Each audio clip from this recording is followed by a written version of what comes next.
for the delay from the excellent presentation by Professor Witness Wisnet at the previous meeting.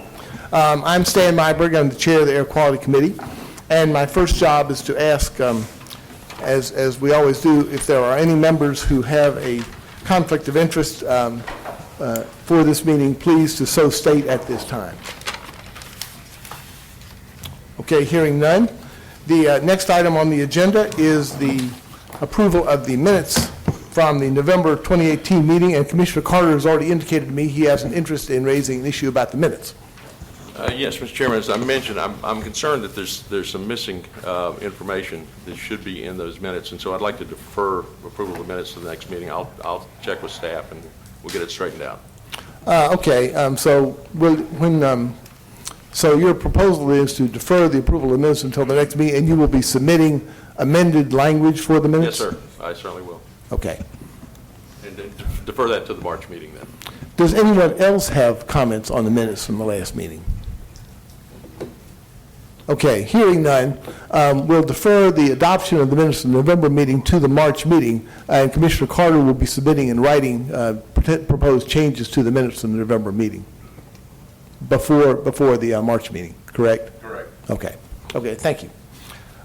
Next item on the agenda is the request for approval of proposed rule revisions and the request to proceed to the EMC for approval on the Group 5 rules. And I think, Joelle, you're going to be doing the presentation on this. Good morning, Commissioners. I'm Joelle Burleson with the Division of Air Quality Planning Section. And today, as the Chairman said, I am here to request your approval to move forward to the EMC with our draft rules for readoption for our Group 5 rules. Our Group 5 rules, as you can see in the chart here, consist of our 2D 0600 monitoring, reporting, record-keeping rules, our 2100 112R, or accidental release prevention rules, our 2300 rules, which were earlier in our first set of rules, and we deferred those to deal with some internal questions at the time. We're bringing this forward with this group, and then also our section 2600, which are our stack testing or source testing rules.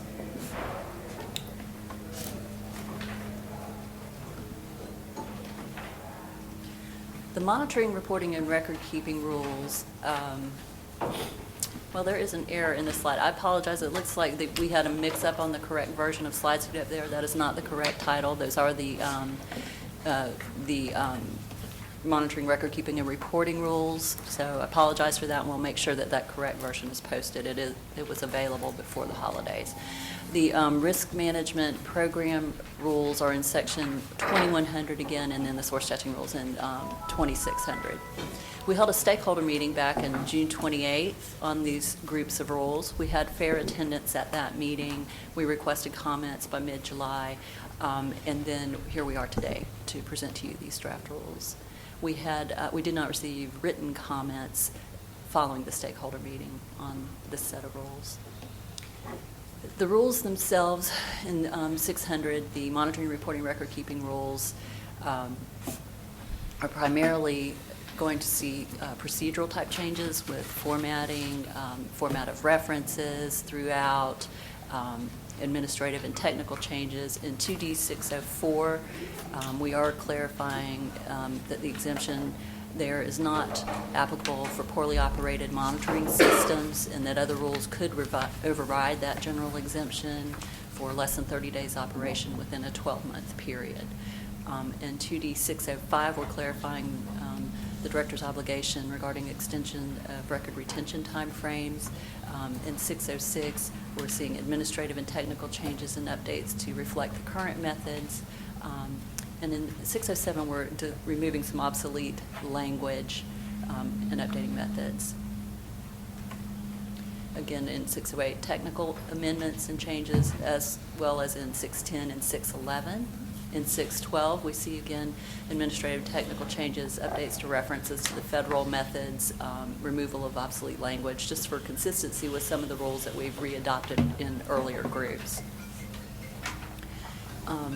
For 613, again, technical changes and administrative changes, and we also updated to to reflect the option of a method that had been included in a rule that's been promulgated since these rules were last updated. 614, administrative changes, language clarifications for consistency with federal language, and again in 615, administrative changes.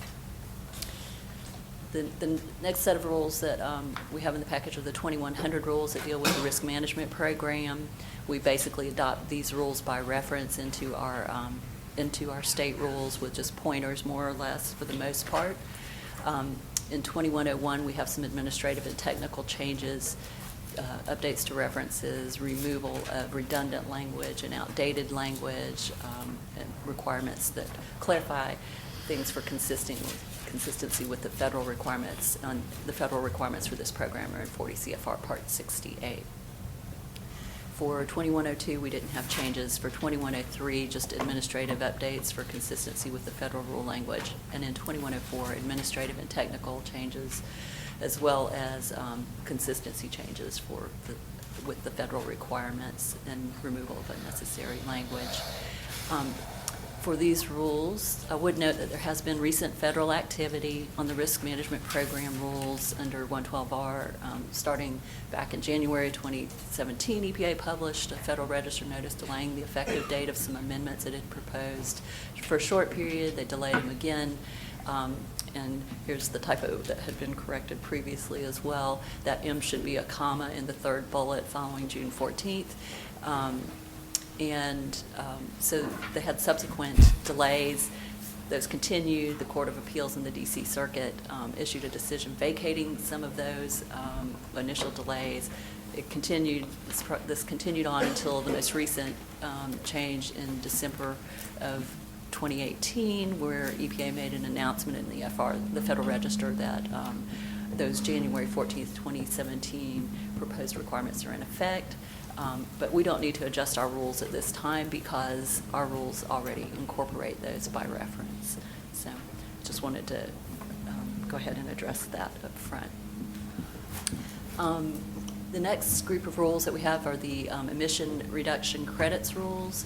This is a section of rules that we've had in place for some time. They're state rules that allow sources to basically bank emission reductions so that they could be used consistent with any federal requirements in areas that are in non-attainment. So right now we have no areas in non-attainment, but in the future, should there be such a scenario, this allows a way to balance the need to allow for some form of growth as well as meet our emission reduction requirements. So these rules we had proposed to retain, and we again have administrative amendments and technical changes in 2301, 02. In 2303, we're just clarifying the language to reflect the current attainment status of our state. It had been some time since these rules were adjusted, and we're also reflecting additional programs that have come into existence since that time frame for various pollutants. In 2305, the language was revised for consistency with a rule that we had readopted back in a previous group, and that rule is 2Q0303, where we had changed who the definition of a responsible official. You've already approved those as are already effective, so this is just for consistency. We removed duplicative language in 2306. In 2307, we eliminated unnecessary language based on review of our staff because the PSD program itself, the Prevention of Significant Deterioration program, precludes the use of these credits in its own netting demonstrations. So that's already handled within that program independently. And then other administrative and technical changes, formatting changes. With the remaining rules, there was a clarification in 2309 and in 2310, administrative changes and formatting changes, removal of unnecessary language in 2311. The next set of rules in this grouping is our 2600 rules. I had a few more changes here. Our source testing staff reviewed these prior to taking them out to our stakeholder group. And here we were making changes in 2601 to specify that there's a 45-day in advance testing submittal of requests to use newer alternative test methods. And this is just based on the experience of staff and the timing that's needed to make sure that we are able to adequately deal with the requests that are made. We added a reference to the QA/QC requirements that are already in place for audit samples, just for clarity. We also made some procedural changes, administrative, technical formatting changes. In 2602, we're seeking comment on paragraph F requirement for submittal of test reports within 30 days after sampling. And we added a requirement to submit a signed compliance statement with the test report. We've added information to be submitted for non-compliant test reports. We've made an effort to remove vague language regarding demonstrating deviations from a specified method and how that is appropriate. And more administrative and technical changes, a little bit of rearrangement of paragraphs in that particular rule to make it read more clearly. In 2603, we specified some additional information that should be included in a testing protocol based on staff's experience. And then for 2604, 05, 06, and 07, we had administrative updates, technical changes, and updates to formatting. 2608, clarifications that tests should be done for each operating condition, and there should be 3 consecutive tests. The language was a little bit unclear there. Based on the experience of staff, this will help that. In 2609, we added a subparagraph for the existing equation, revised the format of the equation for consistency, and clarified the associated definitions. We moved a portion of the paragraph to a new subparagraph and added method 202. We added clarification that method 22 is based on the time for emissions, the time that emissions are visible in 2610, and in 2611 we updated the ASTM method numbers and removed obsolete methods. And then clarification of requirements was added in 2614. Otherwise, the requirements were updating reference methods, references to reference methods, formatting, and to basically convert portions of paragraphs to subparagraphs for clarity. Some rearrangement. 2615, clarification for consistency with federal language was added, and we reorganized the paragraphs a bit again for clarity, updated our website reference to the current website, updated methods in 2616 to include method 26 and 26A. And then in 2618, we updated the list of available methods. 2621, we revised that title to better describe the calculation of emissions using F-factor, and we included a reference to 2601E specifying that the director has 45 days to evaluate alternative methods requests. The fiscal note for this was approved by the Office of State Budget and Management on November 26 as having little or no impact to state or local governments and no substantial economic impact. 2602 has a minor impact to the private sector, and that's from preparation of submittal of a written plan for achieving compliance for sources that are submitting a non-compliant test report. The cost was estimated to be about $5,076 per year over the next 5 years, and we assumed 4 hours of labor at $141 per hour for that, the total cost being $564. The estimate of the total cost was derived based on the historical average number of NOVs that we've seen issued per year for non-compliance test reports, so we used the data we had available. We also have a written plan that starts the process of attaining compliance sooner as opposed to waiting for a 40 to 90-day DAQ review period, and the plan should reduce the time that the facility is non-compliant and thus reduce the exposure of pollutants to North Carolina citizens, and that's reflected in that fiscal analysis. So here we are today, January 8th, to bring these rules to you, 8th or 9th. I guess we're the 9th, aren't we? So we are seeking to move forward to the commission at the next meeting in March, and then proceed from there to public comment with readoption, and ultimately we would like to have this rule set effective November 1st of 2019, tentatively. Thank you. Are there any questions from Ms. Burleson?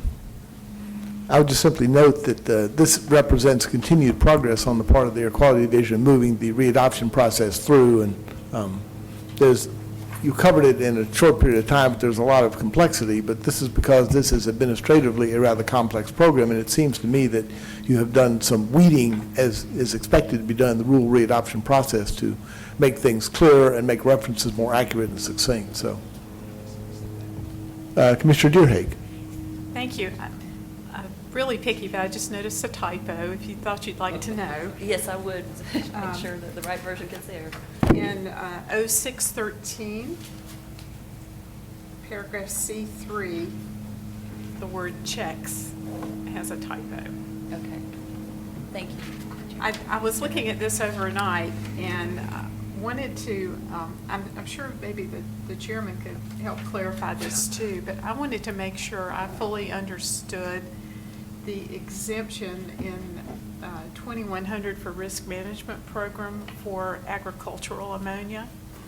I know that there was legislation in Congress over the past year, I think, exempting ammonia from threshold exceedances under CERCLA for reporting ammonia from farm. Right, that was a circular, if I remember right. And, Right. and you're taxing the chairman's memory, so don't rely on that. But Okay. I do recall there was some discussion All right. about the circular reporting requirements. Yeah. So I want to make sure that I understand the conditions of the exemption that are in 2101 B1, if you don't mind my asking, Mr. Chairman. No, please.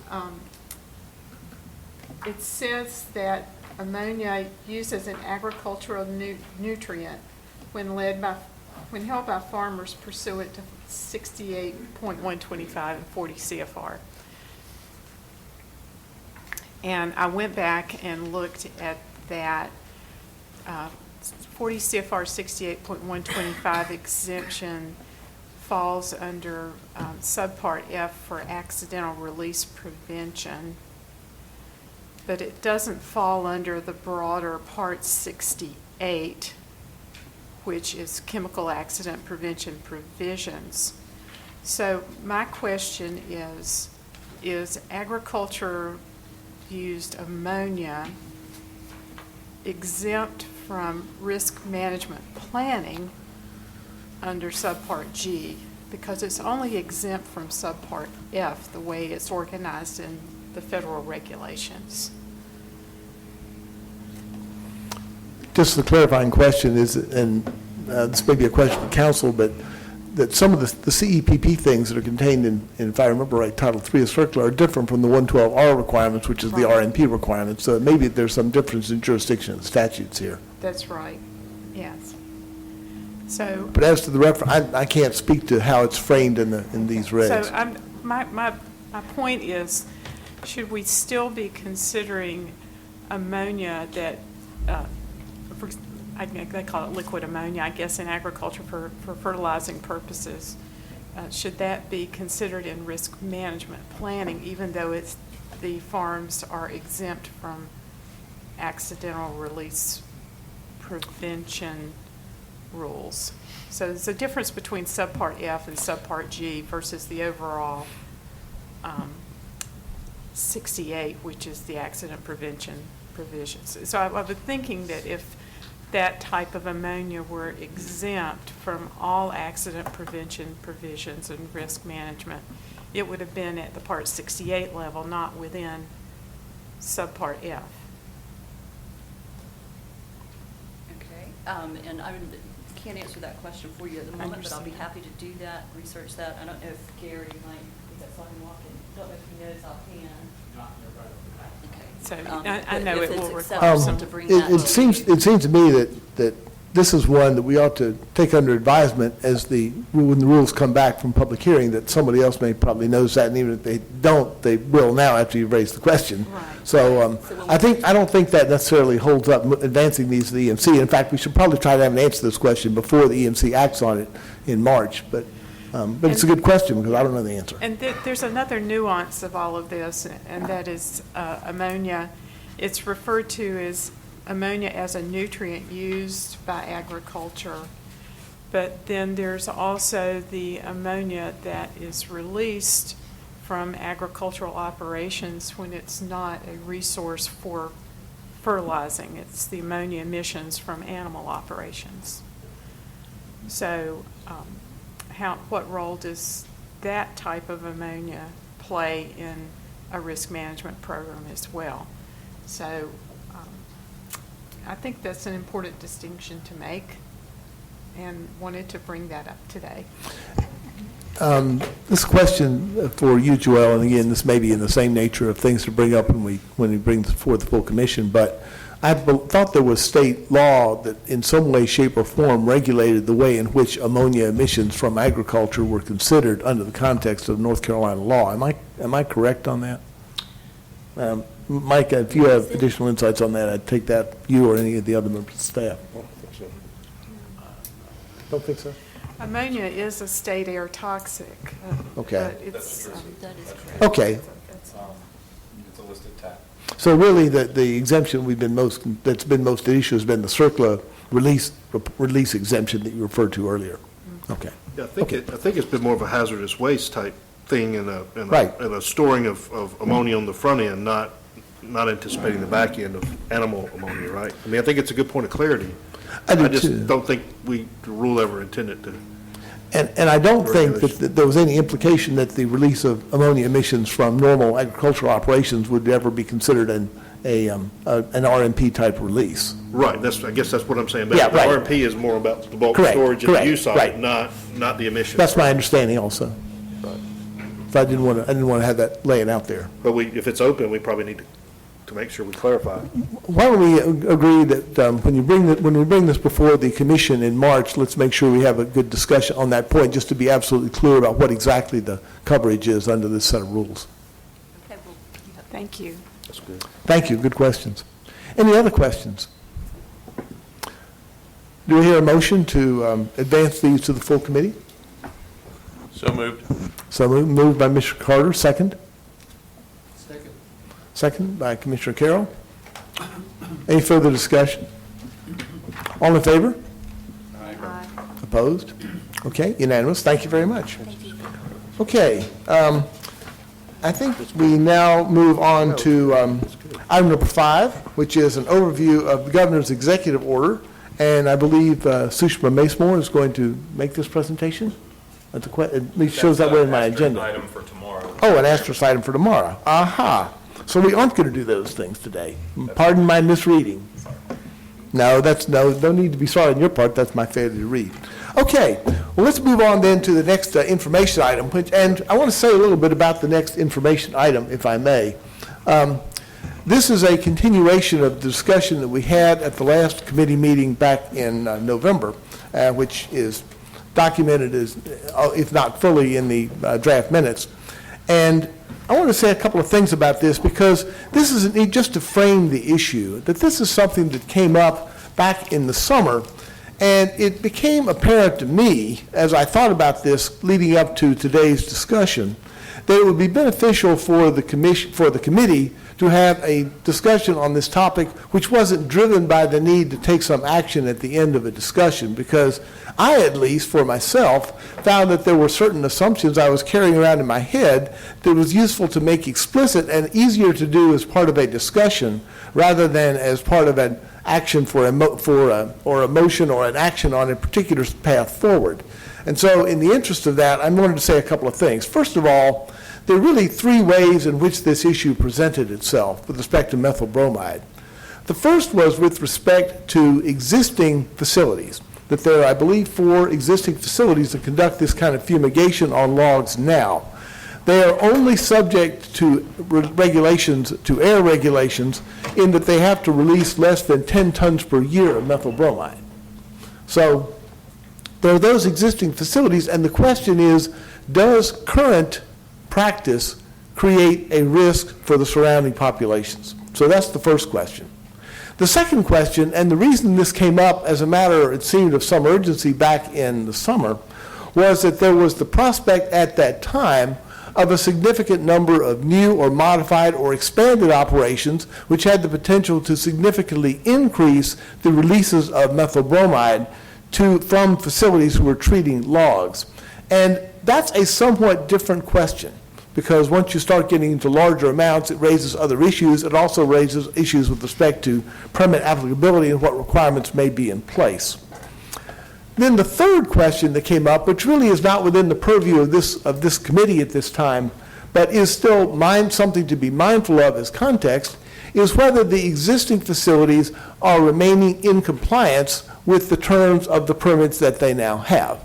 Now, that's really an administrative enforcement issue for the department rather than an issue for the committee, but those are three different lenses by which you would look at defining what exactly the methyl bromide discussion was all about.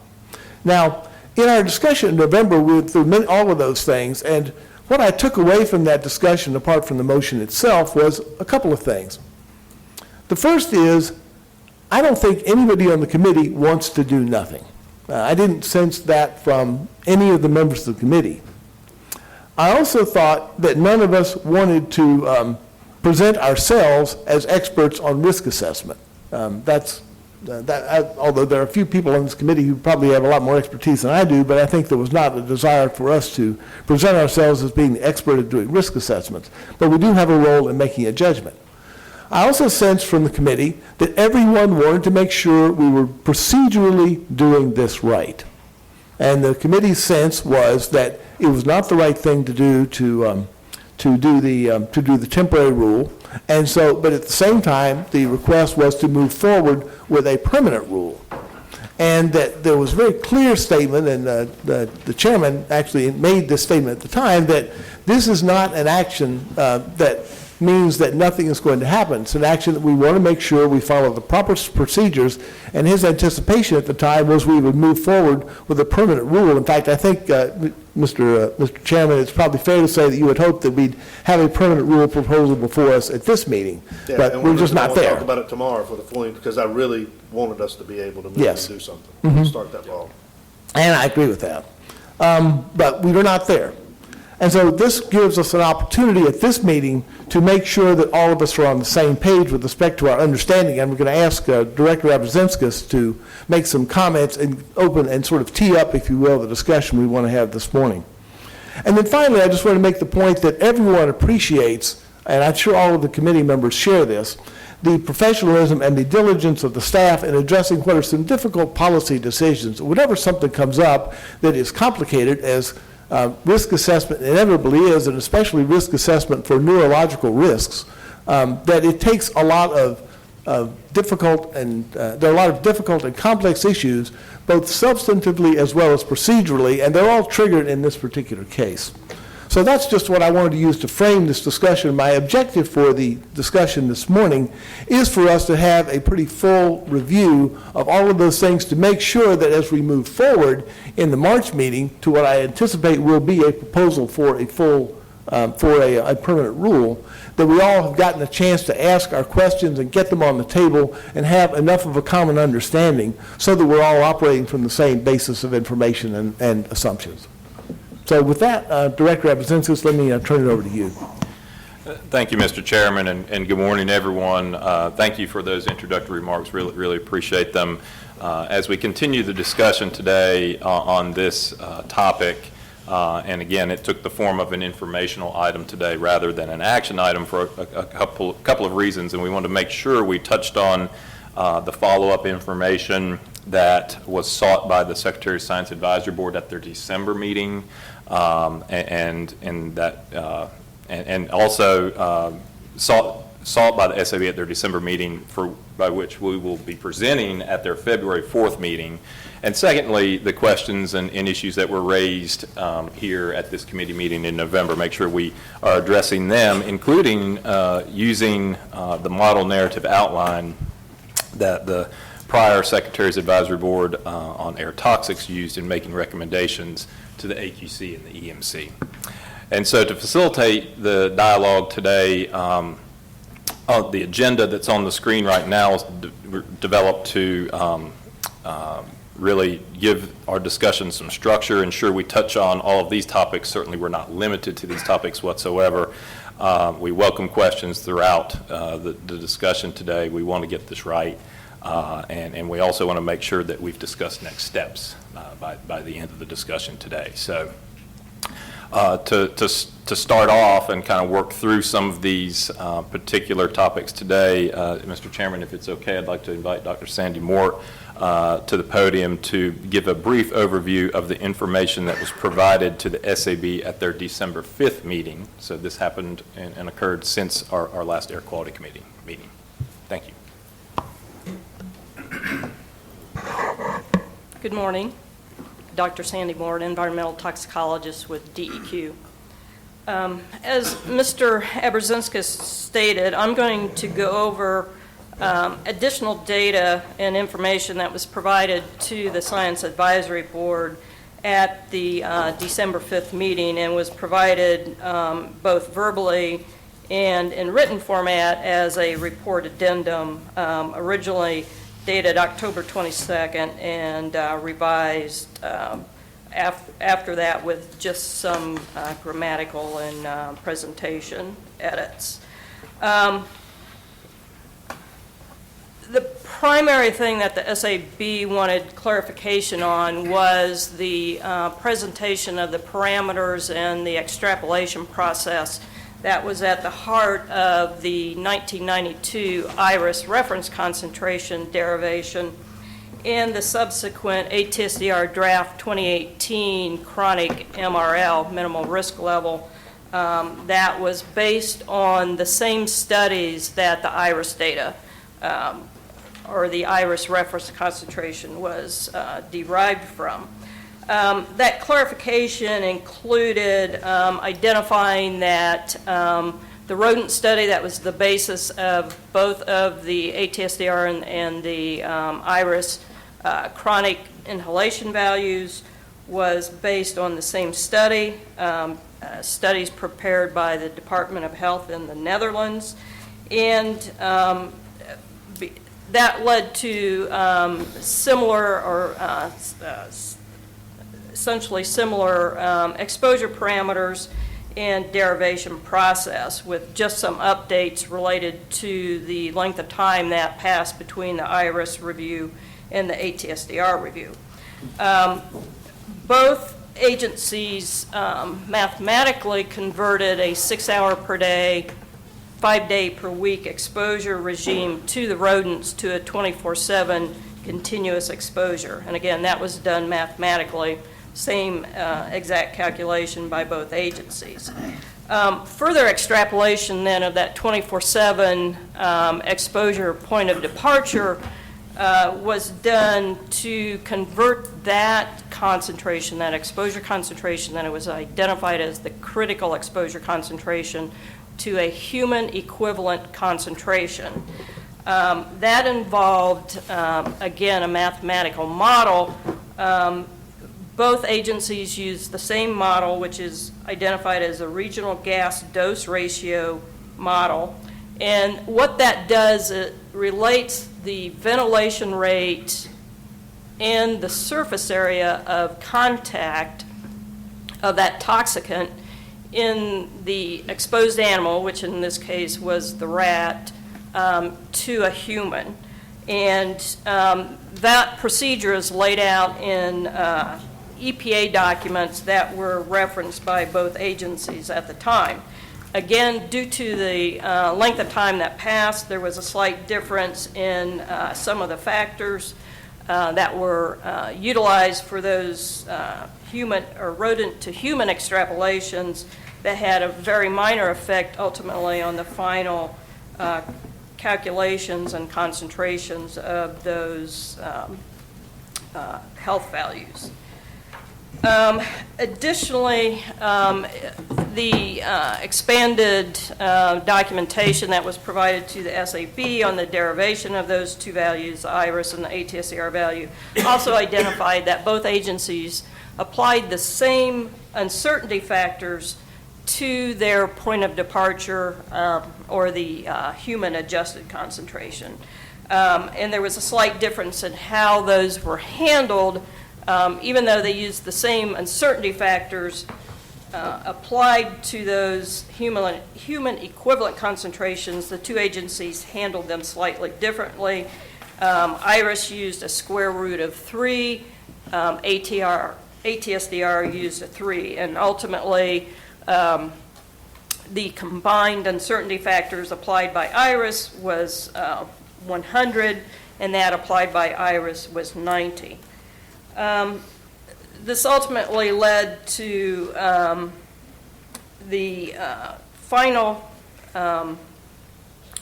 human equivalent concentrations that were identified as the IRIS reference concentration and the ATSDR minimal risk level, calculated to two significant figures as 0.0012 parts per million for the reference concentration and 0.0014 for the ATSDR MRL. Now, both agencies backed that down to one significant figure, and essentially both agencies began with the same studies, went through the same process to convert those concentrations, effect concentrations, to a final risk level using the same processes. Another question that came up from the SAB is they wanted a little bit further investigation of a concern with if using a 24-hour averaging period, was there the potential for an acute exposure at less than a 24-hour period that could potentially cause adverse health effects? Part of what we did to follow up on that is do some additional digging for appropriate acute levels, and we're not able to find any that were protective for or intended for use for the general public. IRIS does not provide an acute value, and ATSDR also did not provide an acute value in their 2018 update of their tox profile for methyl bromide. Now, I will identify that if you look at older documents, ATSDR had developed in 1992, in their 1992 review, an acute value, but they removed that value in their 2018 update and identified that the database to generate an acute MRL was inadequate, and they were concerned with acute values would not be protective due to delayed effects and the steep dose response curve that has been identified for methyl bromide. Additionally, a member of the SAB brought up acute values that are developed by the National Research Council and identified as AEGL values, or acute exposure guideline levels for hazardous substances. The NRC for hazardous substances that are protective of both workers and residential bystanders develops these levels in three tiers, with AEGL-1 being the most health protective level, which is identified as a level that would not be considered disabling. And I'll just identify that they did, in the AEGL NRC, identify that there was not appropriate data, and they had a concern with developing an acute level protective of public health at that level of protection, so their most protective level of protection. They did identify or derive an AEGL2 and an AEGL3 acute value, but their explanation or their definition of those values is the level 2 value is identified as disabling, and the level 3 value is identified as lethal. And so we identified that using an AEGL2 or a 3 value was not appropriate for the protection of the general public, which includes children, infants, and potential developmental effects. In addition, as we were reviewing the available acute levels, or the often referenced acute levels, we ran across the California OEHHA 1-hour acute inhalation exposure level. That has been quoted and is the basis of a number of other derivation of ambient levels, regulatory levels, or guidance levels. And in our investigation of that California number, which is the 1 part per million or 3.9 milligram per cubic meter 1 hour REL level, that concentration, that 1 hour REL, is actually based on a study that was done in 1940 and used 90 workers. And at that time, that's a little bit before my time, but we did not have GC, gas chromatography technology at that time. And they identified eventually, we were not able to get a copy of that actual study, but ultimately I did track down a reference that discussed that study, and they identified that the exposure concentrations were developed with a general halide detection method. So it was an instrumentation that was not specific, did not give a specific methyl bromide concentration, but was a broader spectrum detector that would reference or detect any halides. In addition, reviewing the information that was provided for that study, again, that was a study of exposures that took place in 1940. The study data was released in 1942. It identified that they did not have a precise concentration or time of exposure that resulted in what they identified as mild effects, which are actually anorexia, nausea, and headache, which might be considered too severe effects to be considered protective for the general public. They also made considerable, as I mentioned, considerable assumptions extrapolating the time when they think they saw the first effects and extrapolating that to a 1 hour exposure level. So on the basis of that information and the concurrence that other agencies, including IRIS and ATSDR, did not think that was an appropriate study for the basis of an acute level, we determined that we would not reference that concentration or that study also. Additional investigations since the development of the addendum document has also identified that NIOSH does not provide a reference exposure level. They have identified that a short-term exposure guideline is not developed and have identified that the acute human data referenced by OSHA is from a 1945 reference, which again, quite old data.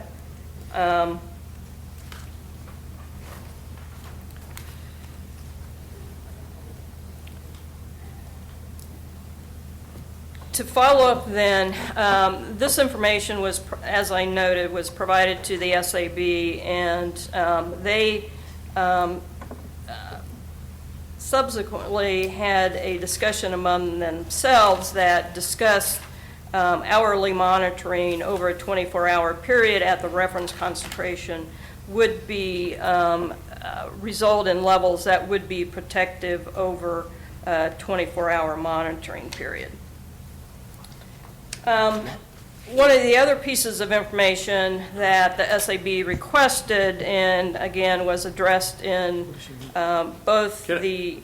I think we have a question. Both Commissioner Carter and Chairman Solomon. Do you want to? Well, no, I didn't quite catch. They went into their separate discussion, I guess, on their own, and they came out with what? They wanted more monitoring data? No, they were discussing whether whether a 24-hour averaging period would be protective of an acute exposure at less than a 24-hour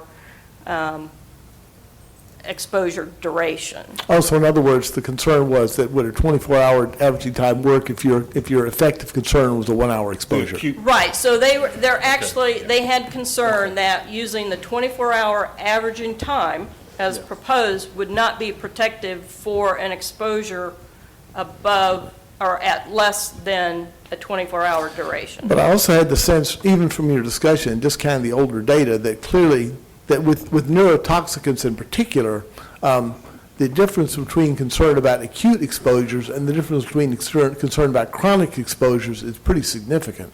And that you look at the different other numbers, for example, some of the occupational numbers, it looks like the health effect of primary concern was in fact the acute exposure. When you look back at for example, the EPA guidelines from 1998 on neurological toxicants, of which this is one, it's very clear about some of the difficulties in trying to come up with chronic numbers, and that those numbers are almost invariably going to be lower because of the potential delayed effects that you don't see immediate effects from acute exposures, as well as all of the different types of uncertainty, including human variability and sensitivity, the need to extrapolate from animals to humans, as in all the studies that you've referred to, the need to extrapolate from less than lifetime to lifetime exposures, and the fact that you only have a lowest observed effect level for this. You do not have a no observed effect level. And so all of those things argue for the addition of additional margins of safety, if you will, to come up with a conservative reference number. Am I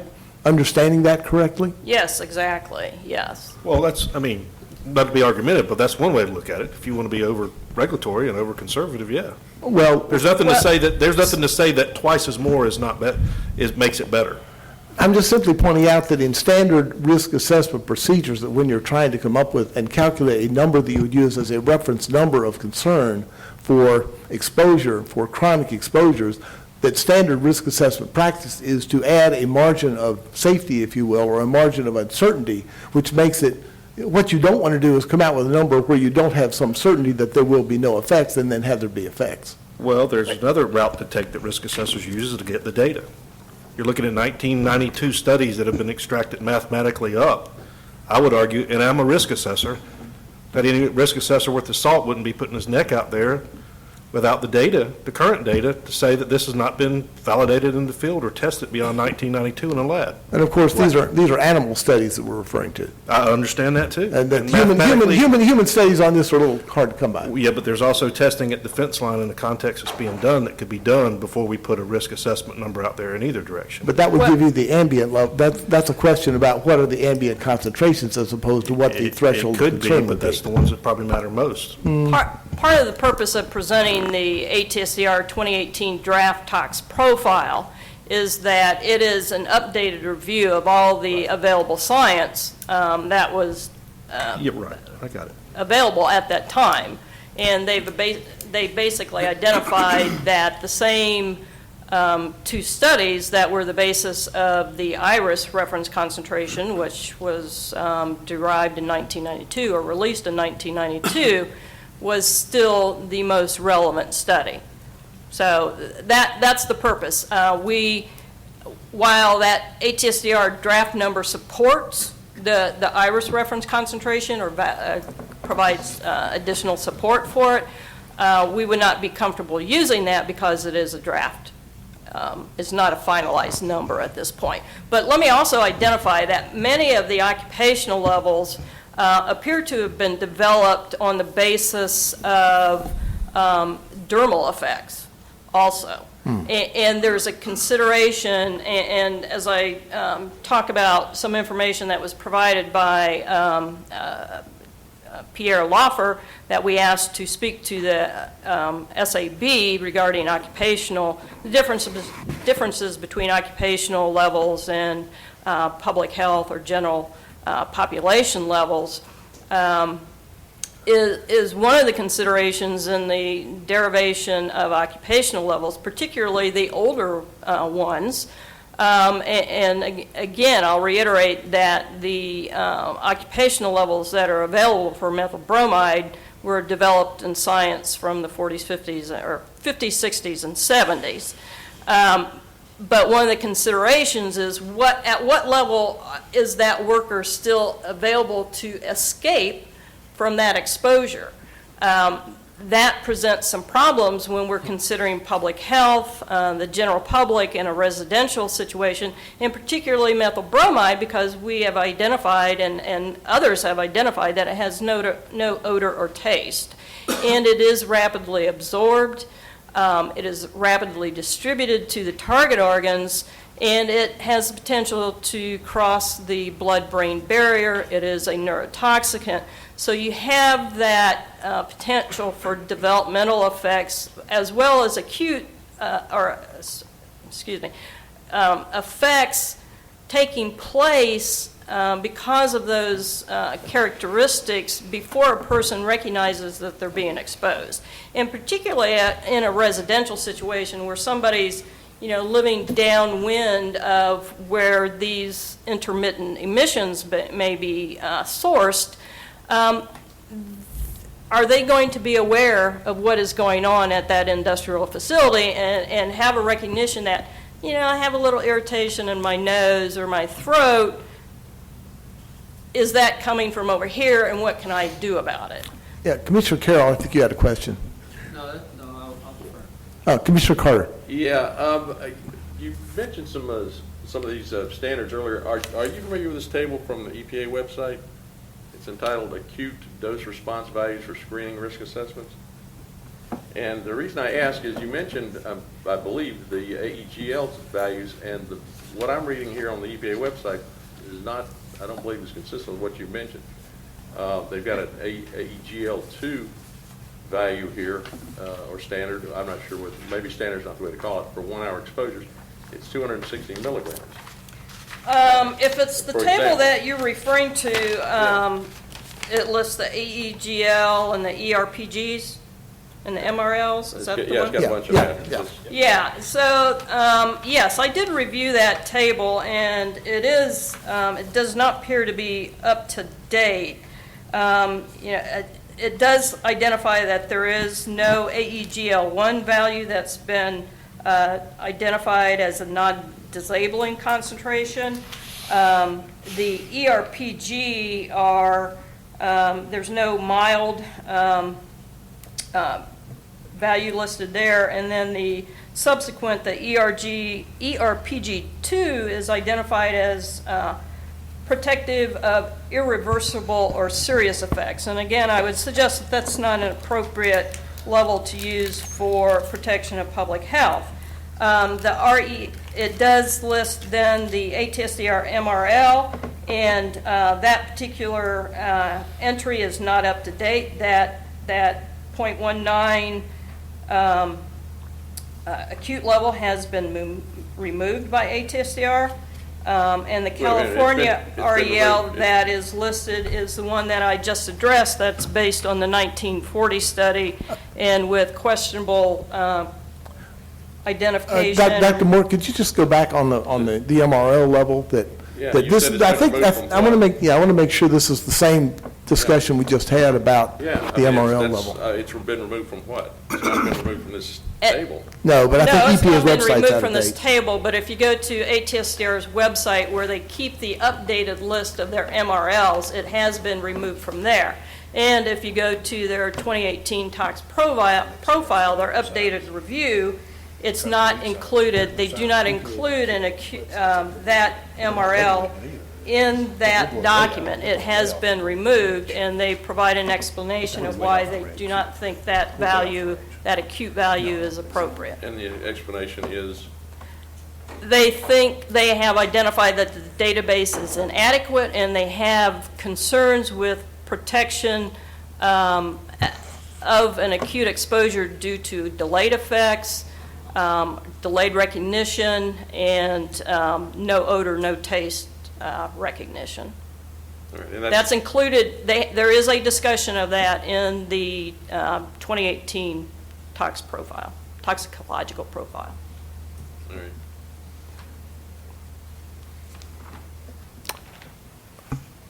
Actually, Mike, I think, are there other questions for Dr. Mort? I think, Mike, we might be well advised to move ahead and talk a little about a couple of the other issues. Thank you very much. That's a very thorough review of the status of the existing existing information. Usually, the result of that review is always, people always wish there were a little more, but it is what it is. Right. Thank you, Mr. Chairman. So next, this was a very brief item at the December meeting of the SAB, December 3rd meeting of the SAB. They had requested that we provide at their next meeting in February, looking at the basis of the other states' AALs, or whatever they're called in other states, equivalent to AALs in other states for methyl bromide.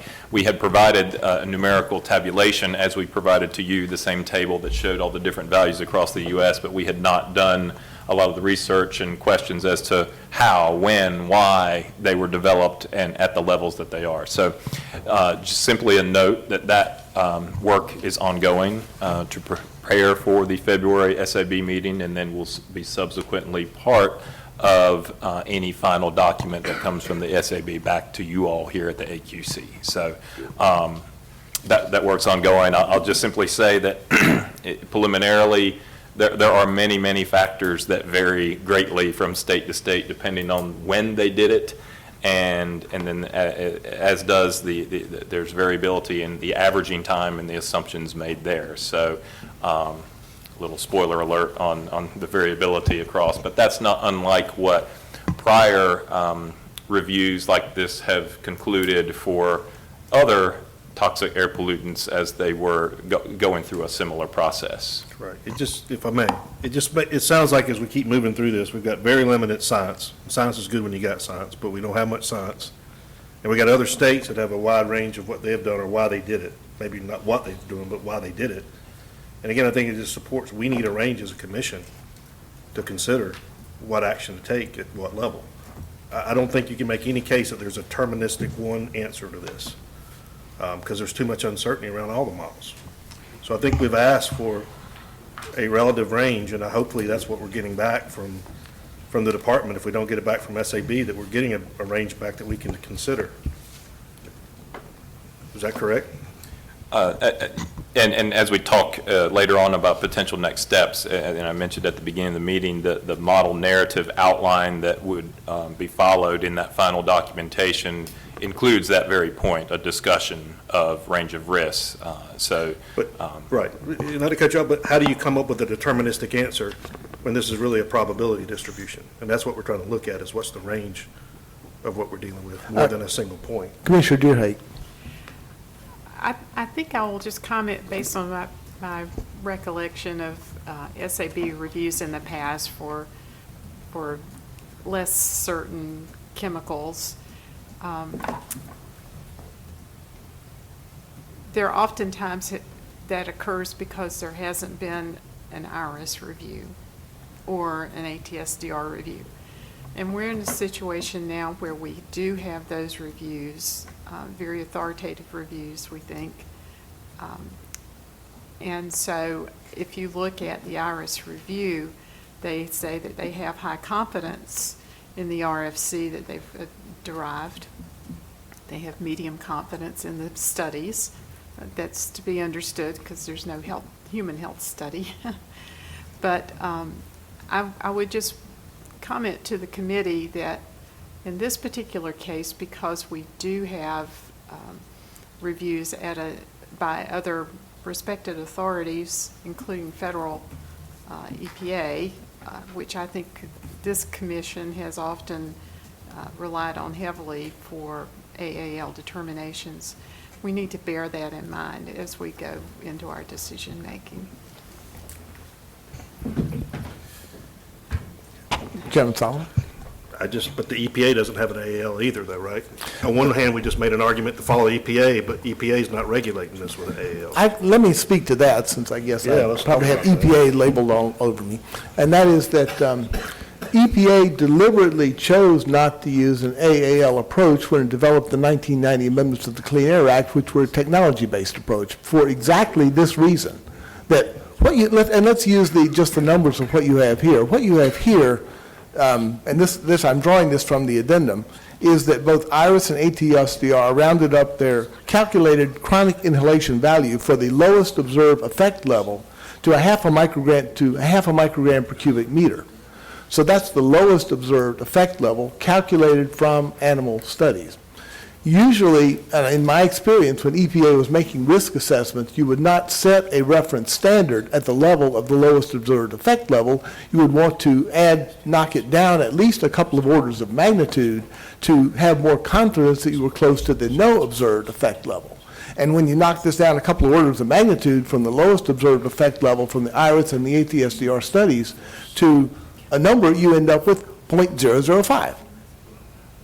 So that, to me, now, so the question on your range will really be a question for the committee of whether they want to use the same levels of conservatism in the assumptions about the difference between the lowest observed effect level and whatever AAL number you would want to make. And this is why AALs are so difficult, because you're trying to use an AAL to both address acute and chronic effects, and inevitably the chronic numbers are going to be lower than any of the acute numbers.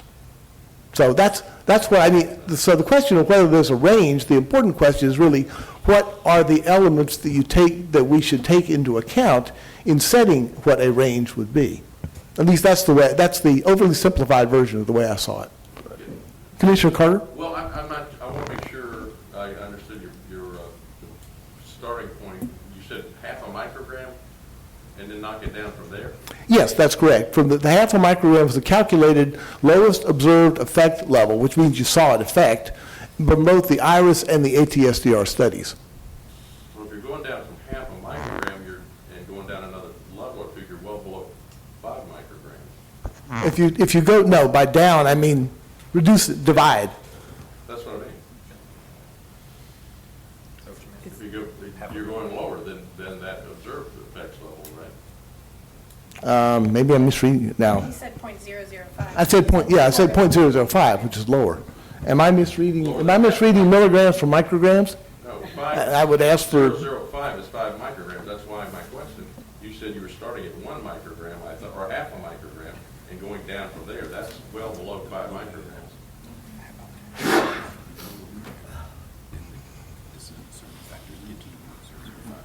I'm sorry, the fact that what we're looking at, for the target we're looking at is milligrams, not micrograms. Okay, Sorry. I had a suspicion that might. Sorry. Okay. Me too. All right. Sorry, I failed Greek, I should have done mu instead of m's.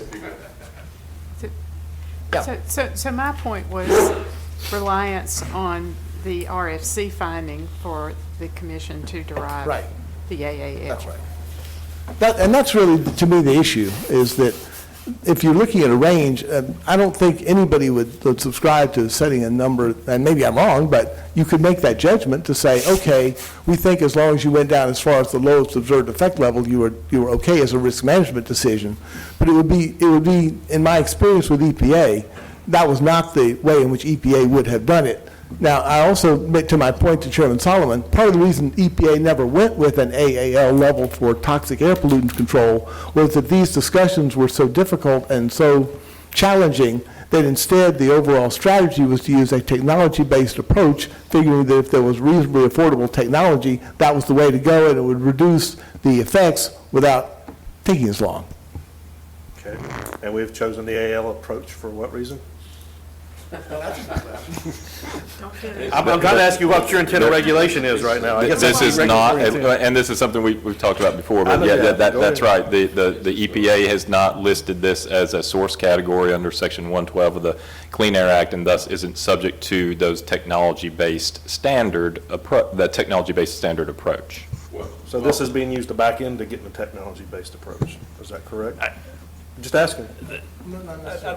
I wouldn't necessarily characterize it that way. I think this is a gap-filling exercise to make sure we're addressing the emissions of a toxic air pollutant that's occurring in North Carolina and doing it effectively.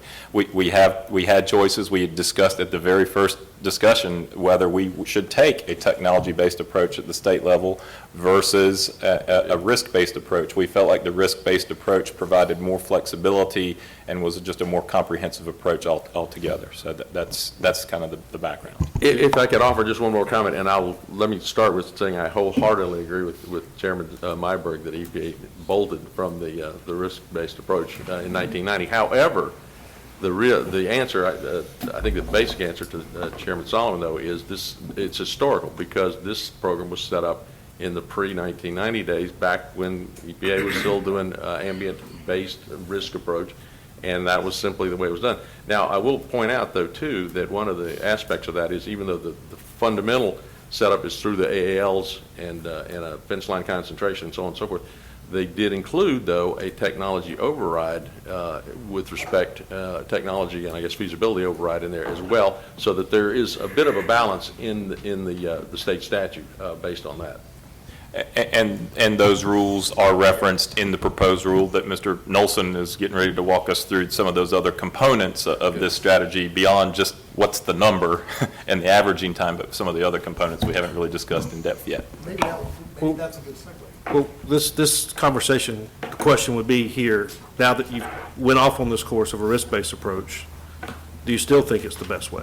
You think this is still the simplest way to describe to a bunch of lawmakers on Jones Street, where they're asked to make the final decision here? I do feel it's the best approach. It's not simple. It's not easy. But I do feel it is the best approach. But, and the irony of this is, I've asked that question. The irony of this is that, as Director Abrazinskis pointed out, that an AAL approach does in fact give the sources more flexibility. Just to use the obvious example, that if you use an AAL approach, you can either expand the footprint of your source, or you can elevate the stack, the release point of the emission, and thereby affect your concentrations of the fence line. It is less simple than saying, gee, shouldn't we be using control technology on this process? It's just got to be explained. These days, it has to be explained, because we have an RRC review coming up. There's an irony. Commissioner Dearden. The other point about the air toxics program versus technology-driven federal standards is that technology is limited to a degree, depending on what the pollutant is. And as Director Abrazinskis pointed out, this is a gap. It serves an important role as a gap-filling measure that federal standards cannot address, either through the absence of the standard at the federal level, or the perhaps the inadequacy or the absence of the technology at the federal level. Well, that's a perfect segue to some of the next parts of the presentation. I think, Patrick, were you next? Yes. Okay, why don't we move to that? And I think Mike's going to talk about some of the technology things too. Yep. Yes. Good morning. I guess it's still morning, Commission. I'm here to present just the outline of kind of the rule that we are going to possibly bring back in March. There. Okay. The outline of the rule. This rule is outlined like. He got my picture. That's my picture. Anyway, You like that picture? I do like that picture, by the way. I'll go back for a second there. Yeah, I do like that picture. This rule is laid out like several other rules in our 2D 500, Section 500 rules, our emission standards. This rule will be 02D 546. The rule will have at the beginning a purpose statement, which is the control emissions from log fumigations. It'll lay out definitions for different types of fumigations, what a fumigant is, what a toxic is. So it'll have the applicability, what the rule applies to, the emission control requirements, monitoring, recording, reporting, and then the compliance schedule for complying with this rule. The purpose of this rule is to establish emission control requirements for hazardous air pollutants and toxic air pollutants from log fumigation operations. This is not strictly limited to methyl bromide. If there any other fumigant would come out and could be used, if we have an AAL for it, then this rule could be used. There's, of course, the definitions that I mentioned. We have a definition for bulk fumigation, chamber fumigation, container, and several other definitions. And this rule will apply to new, existing, and modified bulk, chamber, container fumigation, log fumigation operation that utilize a HAP or TAP as a fumigant. The rule is going to be based, it's going to be, a discussion already is going to be AAL approach. We're going to add methyl bromide to the list of, on the list in 02D 1104. Whatever AAL that you provide, we'll put into that rule. And then the rule will also follow procedures in 1106. That's the determination of air concentrations. 2Q709, that's demonstrations, and then the public notice procedures in 710. Oh, wait a minute. How did I get over there? There we go. The monitoring record reporting requirements in this rule, there's nothing really special. We're just going to be referencing the monitoring record reporting requirements in our 02D 600 section. There will be a 15-day initial notification where they tell them where they're going to start up operations. And then we'll have some quarterly reporting, the information about the facility, the usage, both daily and total usage for the quarter, and monitoring summary if the permit requires them to monitor their emissions.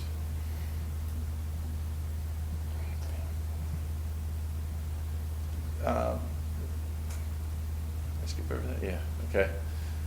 The compliance schedule. For existing sources, it's going to be 60 days or an alternative schedule approved by the director.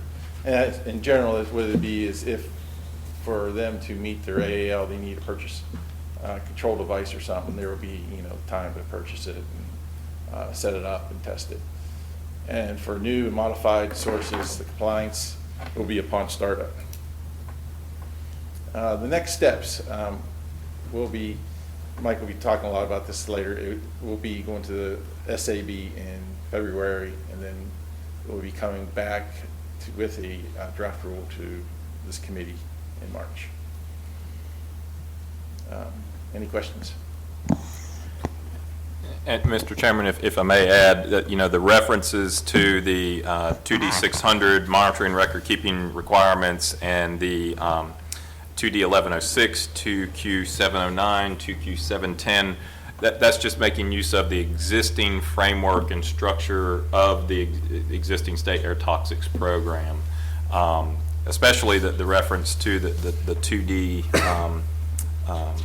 600 rules for monitoring, record keeping, and reporting gives us the flexibility to tailor those in the permitting process as necessary, while specifying some baseline specific things in the 2D rule. It gives us the flexibility to specify unique requirements in that permitting process. So again, taking advantage of the existing wisdom and infrastructure of the state air toxics rules as they exist today. Thank you. Commissioner Deerhake, and then Commissioner Chairman Solomon. Thank you. I just want to make sure I understand the effective date being brought to the commission. So upon approval through the whole system process here, the EMC, rules review, et cetera. Yes. From that point of adoption, final adoption, when is the effective date being offered? If we were to bring a rule, everything was smoothly, to the AQC. No, I just mean how many days sent from the final approval? Oh, from the final approval? When you approve at whatever meeting it is, if it, say November meeting, generally then what would happen is it goes to the Rules Review Commission the very next month, and it goes in the first of the month following the Rules Review Commission meeting. So if it would say to come back here in March and for your approval, you would see a January 1st, 2020 effective date. But then, No. But no, I don't think that's the question, Sheila. Okay. I want to make sure All right. that I understand the amount of time the owner has to purchase and install equipment from the effective date to the Effective date. compliance date. Once the rule is effective, then they'll have come in compliance within 60 days. But if they have equipment, then it will be up to our director to work with the source, Mike probably could speak more about the process of. Again, it gets down to the compliance approach that's picked by each individual facility. So we're proposing 60 days if there's not a control technology approach picked by an existing facility. And then we're giving the opportunity for there to be an alternate compliance schedule, considering the installation of controls, if that's the approach that's chosen. And we're certainly open for additional feedback. We've been asking for feedback really specifically from the existing sources from the get-go since we initially put this in writing back in August or September, and we have not received any specific feedback on that. Commissioner Pettis?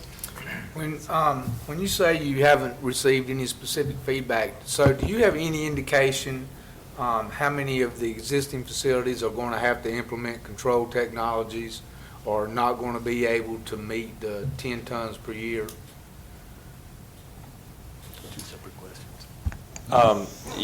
Thank you for the question. I think that's highly dependent on what the ultimate approach and level that's set by the commission is. But I suspect that it will be a combination of things, including controls, possibly larger facility footprints, and better techniques in terms of dispersing the pollutants such as stacks. It would likely be a combination of those things. And in fact, in the next presentation by Mr. Brad Nelson, he's going to touch on some of the factors that we're considering in our preliminary economic assessment and fiscal note. We have to make some assumptions in that, of course. But I suspect it'll be a combination of those things. I know that we've seen, we've been privy to some information with regard to those existing facilities already, and I know that some of those facilities may be able to enlarge their footprint, which will give them greater setbacks, but I also know that some of those facilities will not have that opportunity, that they're pretty landlocked where they're at already, just from the information you have already provided to us. So that obviously will force them to go into control technologies or to something, more along those lines. So I guess my next question will be, in cases like that, I'm assuming that your agency will work with them in allowing them time to try to get into compliance. Yes, sir. That's with the proposed language we have there, the exact purpose of that. It's not reasonable to expect compliance within Right. 60 days of a rule becoming effective if a control device is necessary for compliance. I will note that the types of activities and controls that might be appropriate here are not brick and mortar. These are not brick and mortar type of facilities, and thus wouldn't require brick and mortar controls. And we've touched on that previously as well. You've seen Right. some of the pictures, but Right. I do think greater than 60 days would be necessary, and we'd have to work through that on a case-by-case basis, as proposed. So I'm going to make one more general statement. I think the thing that I wrestle with the most is that when I look at the standards that are being set forth, it looks like to me that they're established on 24-hour monitoring, and that we're looking at activities that take place at these facilities that are not daily activities, that they are more intermittent type activities, and thus they are more instantaneous releases. And so I wrestle somewhat with how we derive standards when we're comparing apples to oranges. And let me speak to that, because it's a common problem, and it's actually a very good question, that in some ways, one of the things that that when you have episodic releases from sources, a 24-hour averaging time is actually kind of conservative, but it really does get to, are you most concerned about acute effects versus chronic effects? That even when you have, as you obviously understand, anytime you have spikes of sources, if you do that continuously, you're going to have a chronic exposure, even though the individual exposure is going to be limited. But a 24-hour averaging time does give you a little more flexibility, because it averages the time when you're not seeing the spikes within the 24-hour period, for better or for worse. So can I ask a question? When you're setting the limits, the department, I mean, and it is an episodic event, as I understand it. It happens, it stops, it happens once a day, every other day, whatever, but it's an episodic thing. So why don't you try to develop standards that are based on exposures at the fence line per episode, or limits based on that? Right. Or model that, in other words, and then design a system that would meet the model criteria. There's kind of two separate and distinct issues here. There's how a facility operates, which results in their emissions profile, and this is a batch process, which results in high emissions for some short period of time, and then it tails off, and then high emissions again, and then it tails off. And so what are the operations like today, and what are those how are those batches staged over the course of a day? So that's one issue over here. I think a different issue is, what's the level that's protective of public health on what averaging time? And we have to consider both of those things, but I'm not sure that the answer for one necessarily drives the other. Well, I guess I'm in the back of my mind, I'm thinking the exposure that you're most concerned about is this, I guess the analogy of a rabbit going through a snake. You know, the large dose, the critical dose in a relatively short period of time is more significant than a minimal dose over a long period of time, but I could be mistaken. I see our chairman shaking his I head. would yield to Dr. Moore to answer that one. I'm not sure. Let me ask another question, a fundamental on this, because I want Yeah. to follow all that, because I think it's this. If we build a model where we're divided by orders of magnitude over here, and we know it's this batch process, we run the risk of compounding, of squaring something, the uncertainty in there, because we're not basing on how it really occurs. Do you see what I'm saying? We're putting too much conservatism in it, too many factors of safety.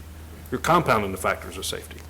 Usually you run your model without the factors of safety, and then you put the factor of safety on at the end, not put all the conservatism as a model as you go. I think that's what Jerry's trying to say, is we want to model it as it occurs, and that batch happening, because that's really what they're exposed to. Well, I'm thinking that you're more concerned about a large dose of exposure for an hour, which if you divide that by 24, looks like considerably lower average exposure. But the effect is from the concentrated exposure. That would be my concern.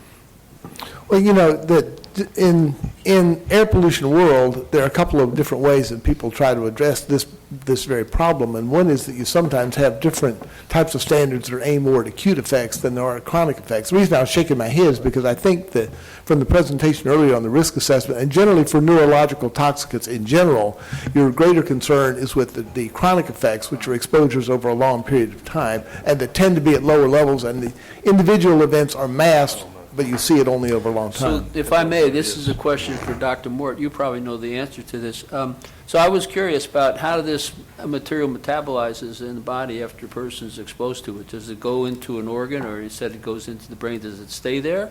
Does it metabolize out? Is there a shelf life or a half-life within the body? How does the body deal with it? So it is, when you inhale it, it's very rapidly and efficiently absorbed in the lung, goes to the blood, and is distributed out to the body. And the target organs of effect are the central nervous system, the bone, cardiac effects. It is rapidly also, relatively rapidly, relative to some other toxicants, eliminated from the body. But it's also a very fast-acting contaminant. Some are toxicant, and some of what gets into the body goes through, if you remember, the conjugation metabolism. And so you have the parent compound, the methyl bromide, which is changed into different compounds that are actually more toxic than the parent compound. and are the result, cause some of the resulting neurotoxicity. And that's one of the aspects that we're concerned with. And part of the approach, the reasoning for the 24-hour averaging time rather than something, a longer averaging time, is because this particular toxicant is very rapidly taken into the body and distributed and gets to those organs where we know it causes adverse effects. So it gets there quickly and it acts quickly. And some of it is going to go through this different pathway of a metabolism that the intent of that metabolic process is to enhance its removal, but in doing that, it actually changes it into chemicals that are more toxic and lead to, and some individuals have a particular aspect, particular pathway of that conjugation process that enhances the neurotoxicity of those resulting metabolites.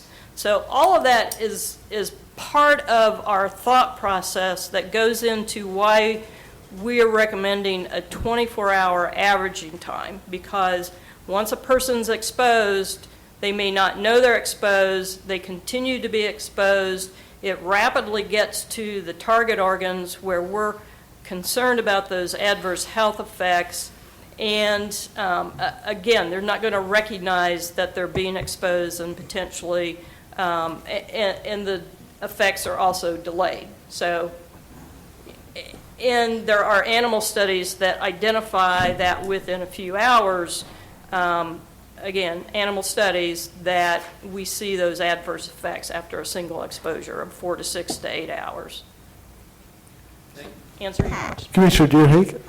Maybe Dr. Mort could also point to other neurological toxicants that are in our AAL table that also have 24-hour averaging. And I see. You're putting me on a spot, and I can't answer that. Okay. You don't keep that in your head? Well, I'll give you my phone well, number. I see phosgene has a 24-hour, for example, so not a 1 hour. That's the trick of asking good questions when you already know the answer. Yeah. Chairman Solomon, you looked like you had a comment. Well, I've just got to go back to the overall process because you laid out kind of a timeline. I guess I was hoping, expecting that we could maybe get this thing through this committee today and into the full EMC in January. Now I'm hearing it's going to be May or July. There's still a fiscal note to be done. There's still the final rule to be developed. There's still a science advisory board. And as I look at the two forks, you've got 4 or 5 facilities that are active, right? Michael's going to give an update on that on one of the Okay. next agenda items. I guess I'm going down as he gives the update. You've got 4 or 5 facilities that are practicing now that I hope you're doing some kind of discussions and negotiations with now because they have a current issue, you believe. We don't know how, we don't think it's an emergency issue, but we think it's a potential issue. And you got new facilities coming in. And now I'm looking at a rule that could get strung out into 2020 before it's adopted. So be ready to answer those questions. That's bothered me about the timeline because I was wanting something that we could all agree to, reasonable people could come to some agreement on and get on with this and put it behind us rather than stretching this longer out. So we'll let him go, but that would be my question. I want to make sure we touch on some of these the approach on the fiscal note and status of existing operations, control technologies, and next steps. And we're running up against noon hour, so let's move on if we Mr. could. Nelson could come forward and give us a brief update on the approach, just the approach for the fiscal note. Thank you. For the fiscal note, we're looking at 3 options for meeting the AAL.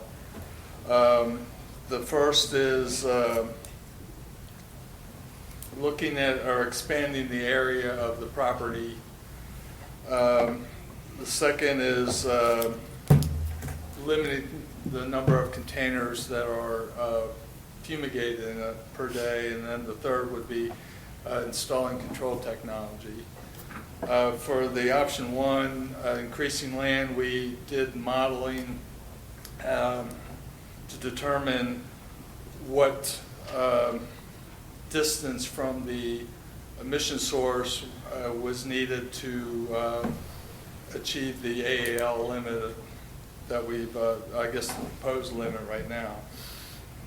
And then we compared that area with the current area of the property, and then try to estimate how much additional money would be needed to get that, or lease or purchase that additional land. The control technology, we have control or cost information from 3 different control technology vendors. And we've just applied that to the, we looked at model facilities, a synthetic minor facility less than 10 tons per year, and 2 major source facilities, one 20 tons and one 140 tons. So, Cool. Question, if I may. Sure, Chairman. We had talked about it earlier, but for these existing facilities, they're going to have some kind of, are you going to do the models for them, or are you going to give them a reservation of money? Even if you do the models, they may want to check the models, and they'll have to hire outside consultants. Unlike a new facility, this would be part of siting anyway, so it would be part of their cost to locate. These existing facilities, I'm concerned that your fiscal note captures whatever due diligence they need to do on their own to come to these conclusions. Or is the state going to pay for that, or are we going to put a budget in the fiscal note?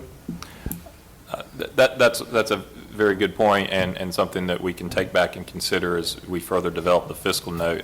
As always, with any facility, we offer to do any modeling that may be necessary in the permitting process. Oftentimes, the facilities choose to hire a consultant and do it on their own, but as always, our staff are always offering and available to do that as part of that process. Yeah, and I agree. I'm just very cognizant of in these cases where they may have to buy more land or put control technologies, they're going to need money to do a business case internally. They're probably not going to trust the regulators to do that completely for them. So I want to make sure that money's in there. okay. No, thank you. Anything else? Okay, thank you. Thank you. Thank you. Michael?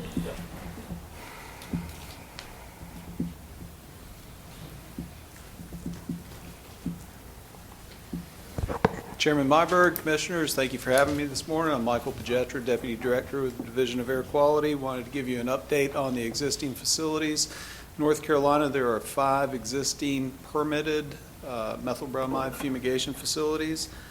They are currently one facility on Burnett Boulevard in Wilmington at the Port of Wilmington, a facility on River Road across from the port in the Wilmington area, one facility in Chadburn, North Carolina, one facility near Elizabethtown on the east side of the Cape Fear River, and all of those facilities I just mentioned are permitted under the Royal Pest Solution name. The last facility is Flowers Lumber. Royal Pest is performing the fumigation at the facility. The permit is in Flowers Lumber name. All those facilities are permitted as synthetic minor facilities, which means that they have accepted limits to remain below a 10-ton hazardous air pollutant emission threshold. Those limits are solely the usage of methyl bromide. So they keep records to ensure that they remain below 10 tons on an annual basis. Of the facilities I just mentioned, the Burnett Boulevard facility at the Wilmington Port is the only active site. All of the other facilities are still permitted, but they're not currently doing fumigation. At least 2 of the facilities, the information that we have received from Royal Pest is that they are not doing fumigation primarily due to temperature concerns. Fumigation has to occur for the duration of the fumigation between 16 and 72 hours above 40 degrees. Once temperature dips below 40 degrees, then the fumigant comes out of the vapor phase. For the Port of Wilmington site, for all the sites, we have reached out to Royal Pest Solutions to have communications with them. We communicated with them at least twice in December via the phone. We requested some additional feedback the first week of January. We received some electronic feedback. We pursued, again, a telephone conversation with them, but we were unsuccessful with that.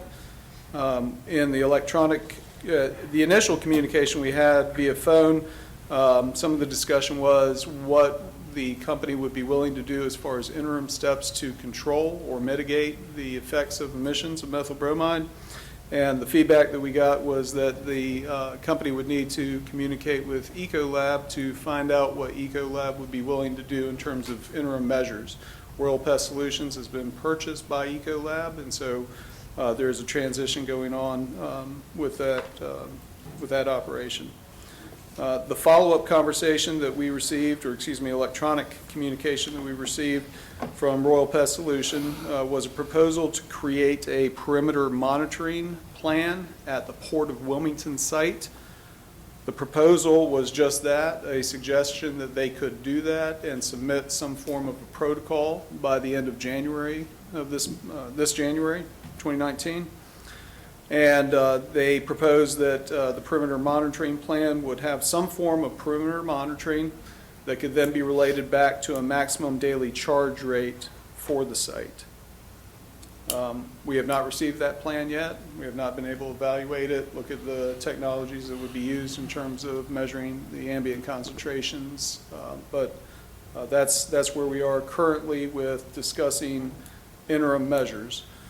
We did communicate with the company in December regarding the use of stacks, regarding the use of the operational controls in terms of releasing the methyl bromide during the optimum time for dispersion characteristics.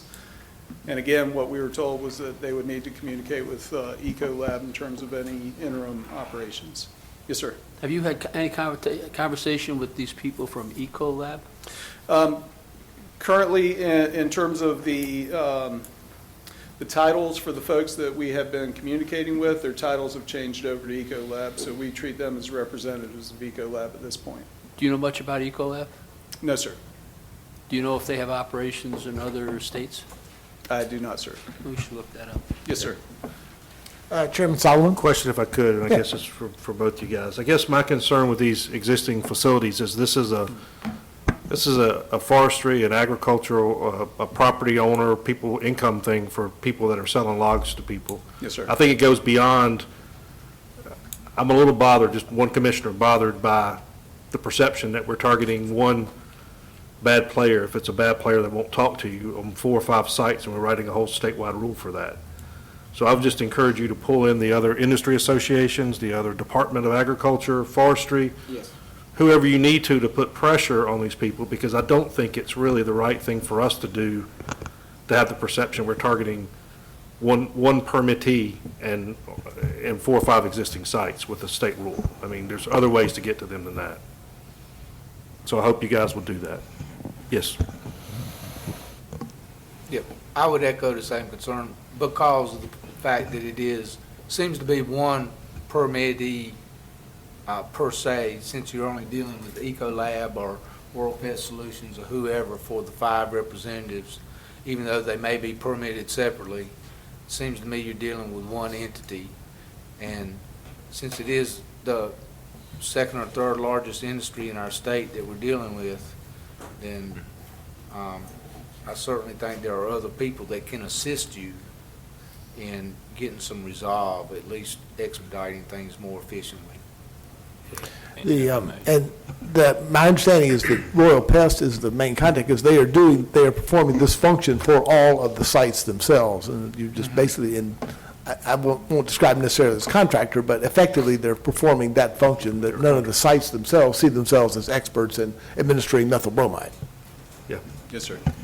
And if I may, Mr. Chairman, those are very, very good points. And in fact, we've been doing just that and engaging the broad group of interested parties.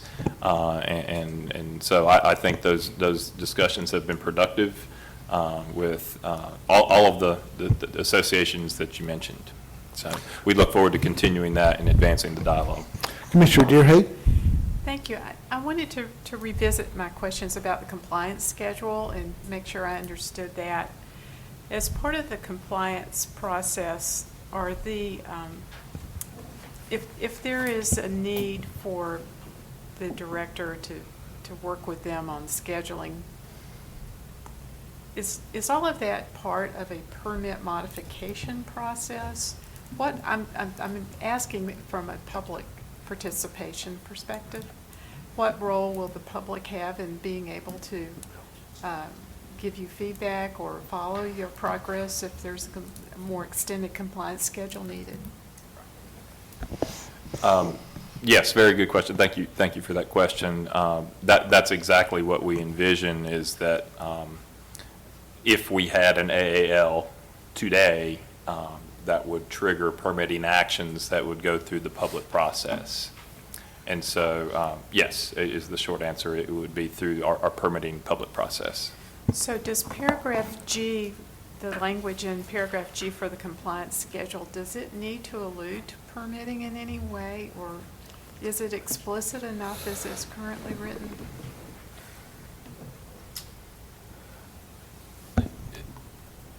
Let us think about that. I think it's inherent, but let us take that question back and just give that some more thought.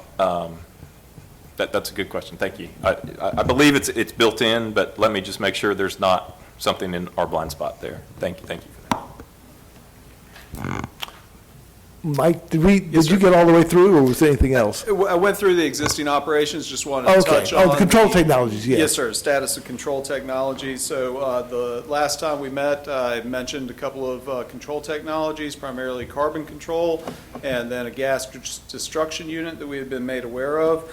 For the carbon control, we continue to have discussions with a company by the name of Nordico that has employed carbon control for methyl bromide in other international locations. We met with them in November, and we have continued to communicate via email.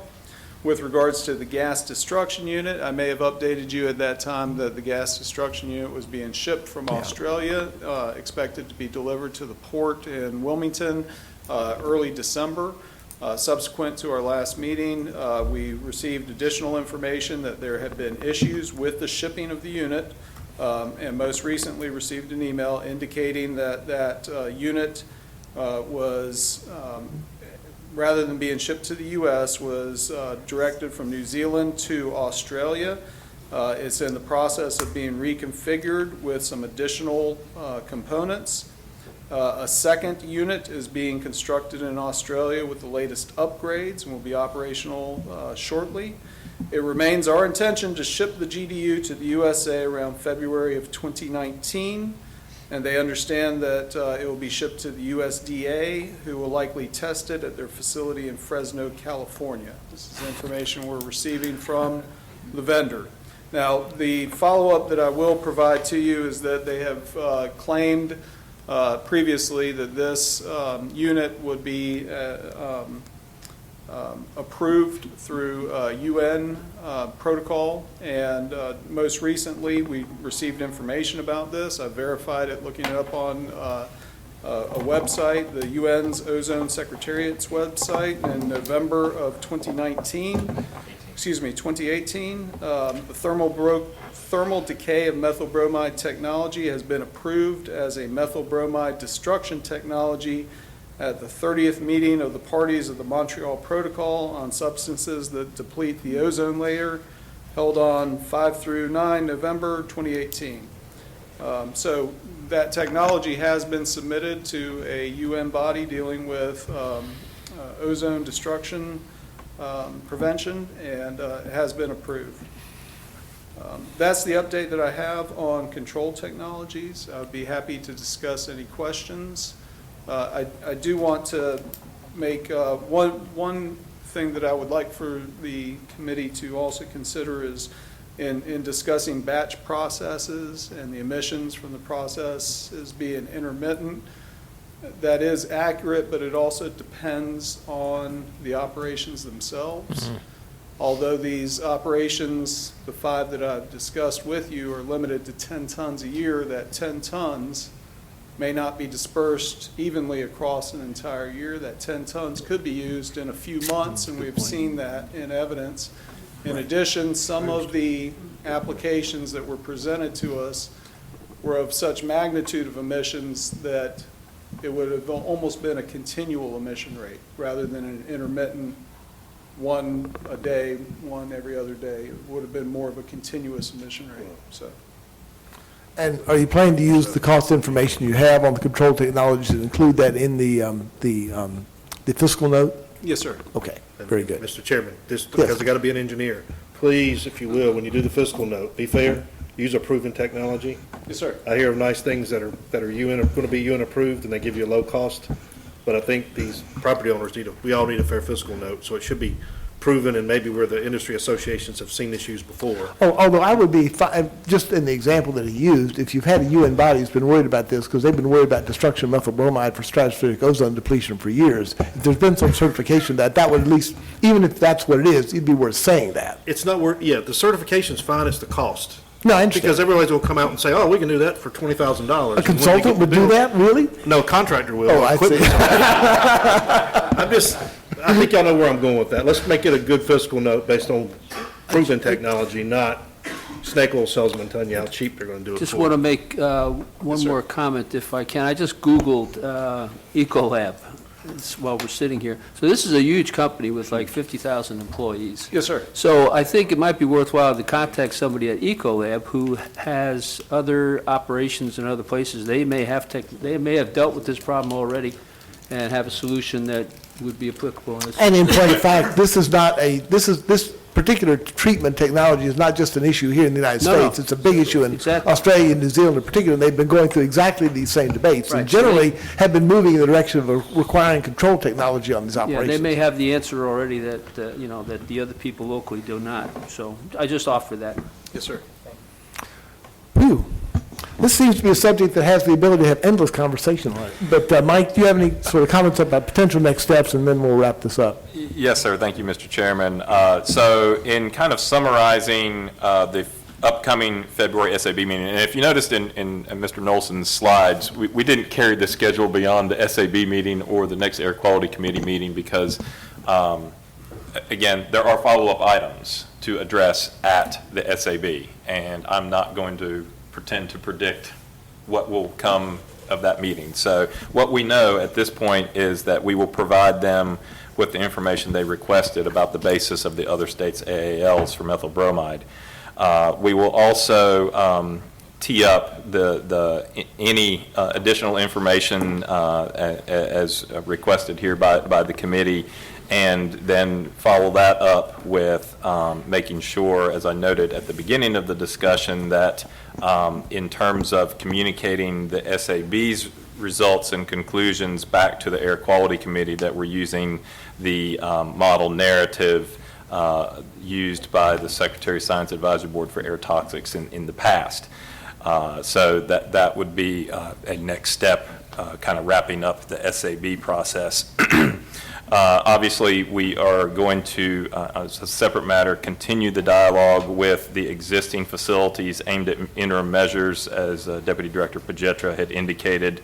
And then, so how does that all look in terms of coming back to the Air Quality Committee in March? Will we have all of that wrapped up and ready as an action item with draft rules, the final written findings of the SAB, the final fiscal note? Will that be the March meeting or the May meeting? I'm just not sure at this point. I would love it for it to be the March meeting.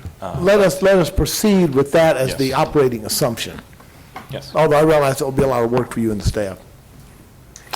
Let me just close this by noting that I think everyone on the committee is mindful that this is an area that's an economic opportunity for the state, and everybody understands that and wants to be very respectful of that. But I think also I would sense that there's a general agreement that nobody wants to have this opportunity realized at the expense of public health. And so that's I think, the thing that would unite us on this. And my own feeling was that at the conclusion of the discussion of the sort of to speak to the chairman's question about timing, my conclusion at the discussion or the conclusion of the last committee meeting was that the committee was uncomfortable in trying to move forward more quickly than what it would take to get a permanent rule, and that to make sure that we did a good quality job on the fiscal note. Now, that's going to require, as you can tell from this discussion, continued work on the part of the staff, but it's important and need to move forward on that as a priority item, and at the same time as always being aware of all the different factors to be considered in moving ahead with rulemaking on this issue. I learned a lot today. I hope other members of the committee did. And pending any other further questions, I move that we stand adjourned. Thank you very much. Appreciate y'all's feedback. That's great having those two. Well, it's 163, but they still haven't fixed it. I had a photographer back then come to the house, and I had him do each of them Christmas. I gave them Christmas, and then I had them together, and they had I'll send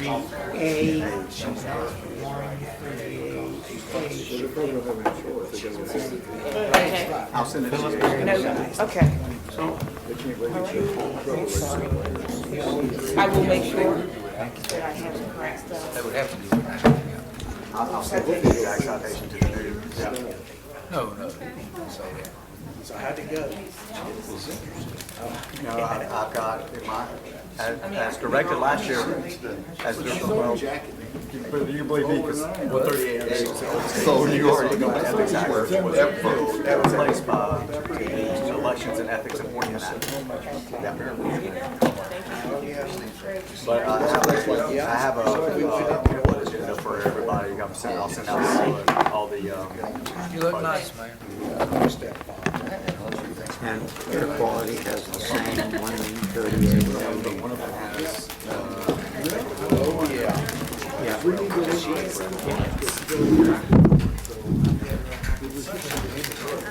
I remember my first charge by this commission, the chairman of this commission was making things most important, make sure that they're still.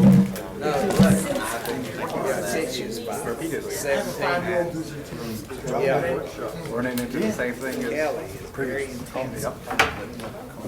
She actually, her plan was, she worked for the Solar Services. You're first, right? Yes, sir.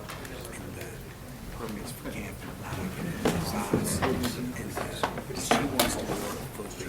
Hi, how are you? VA. I wish we had a few more things on the So say she's. I really want to get methyl bromide. I know, she's great. She wants to. No, I meant about PA. Yeah, that's what she wants to do. That's what she wants to do.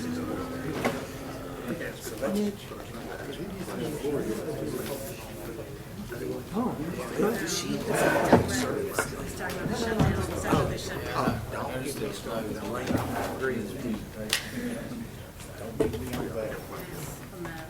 mean, if you're going to take 6 weeks, that shows how it's done.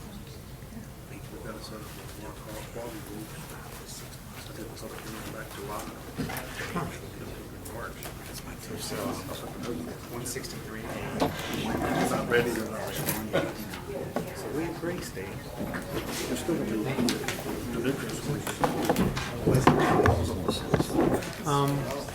Should I ask Mr. Gurkin if he's ready? First call.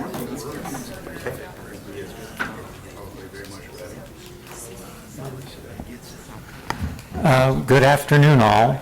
My name is Bob Rubin. I'm Chair of the Water Quality Committee. It's about 1 o'clock, or I'm sorry, it's about 2 o'clock, and we are scheduled to go from 2 to 4 this afternoon. General Statute 163A-159 mandates that the chair inquires as to whether any member knows of any known conflict of interest or appearance of a conflict with respect to matters before the Environmental Management Commission's Water Quality Committee. If any member knows of a conflict of interest or the appearance of a conflict of interest, please state so at this time. Does anyone have a conflict or appearance of a conflict? Okay, good. We have one item on our agenda today. We'll have 3 presentations that are associated with this. I'd like to first ask if we have approval for the water quality meeting minutes from our November meeting. Has everybody had a chance to look at them, and do you all approve? Do I have a motion to accept the minutes? I'll make the motion, Mr. Chairman. Thank you, thank you. Mr. Gillespie made a motion. Do we have a second? I will second. Dr. Myberg made a second. Agenda items. We have a petition for rulemaking to reclassify the sandy bottom wetlands in the French Broad River Basin to a unique wetland classification. This is an action item. Our presentation today is going to be Philip Paul Bunyan Reynolds. I told him I would do that, you know. And I noticed a couple other Paul Bunyans after the holiday. Ms. Weaver, Adrian Weaver, is going to give us a short presentation on what the classification unique wetland means. And then Mr. Gherkin from the Southern Environmental Law Center will be actually making the petition for the rulemaking. So if we could begin with you're going to the? PowerPoint. Oh, that's right, you've got a PowerPoint. Yes, thank you.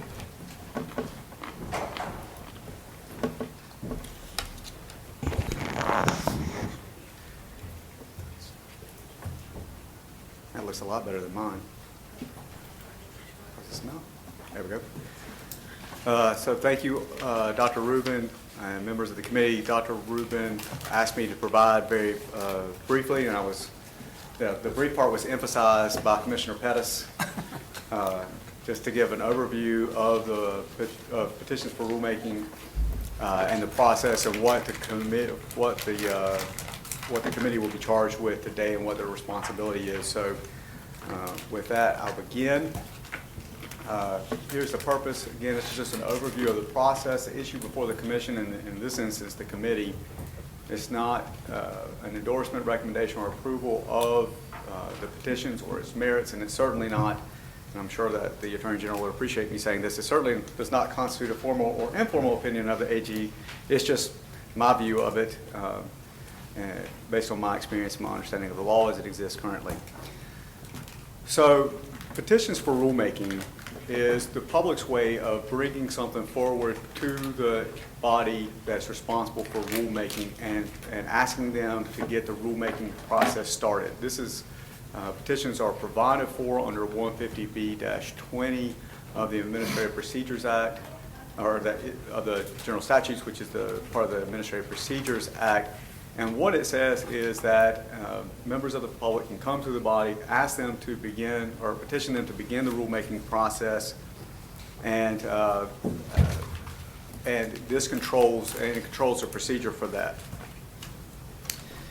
What we're hearing today is a little bit different because it really involves sort of a two-step process, only one of which you're going to be involved with today. And the first part of that is whether to grant or deny the petition.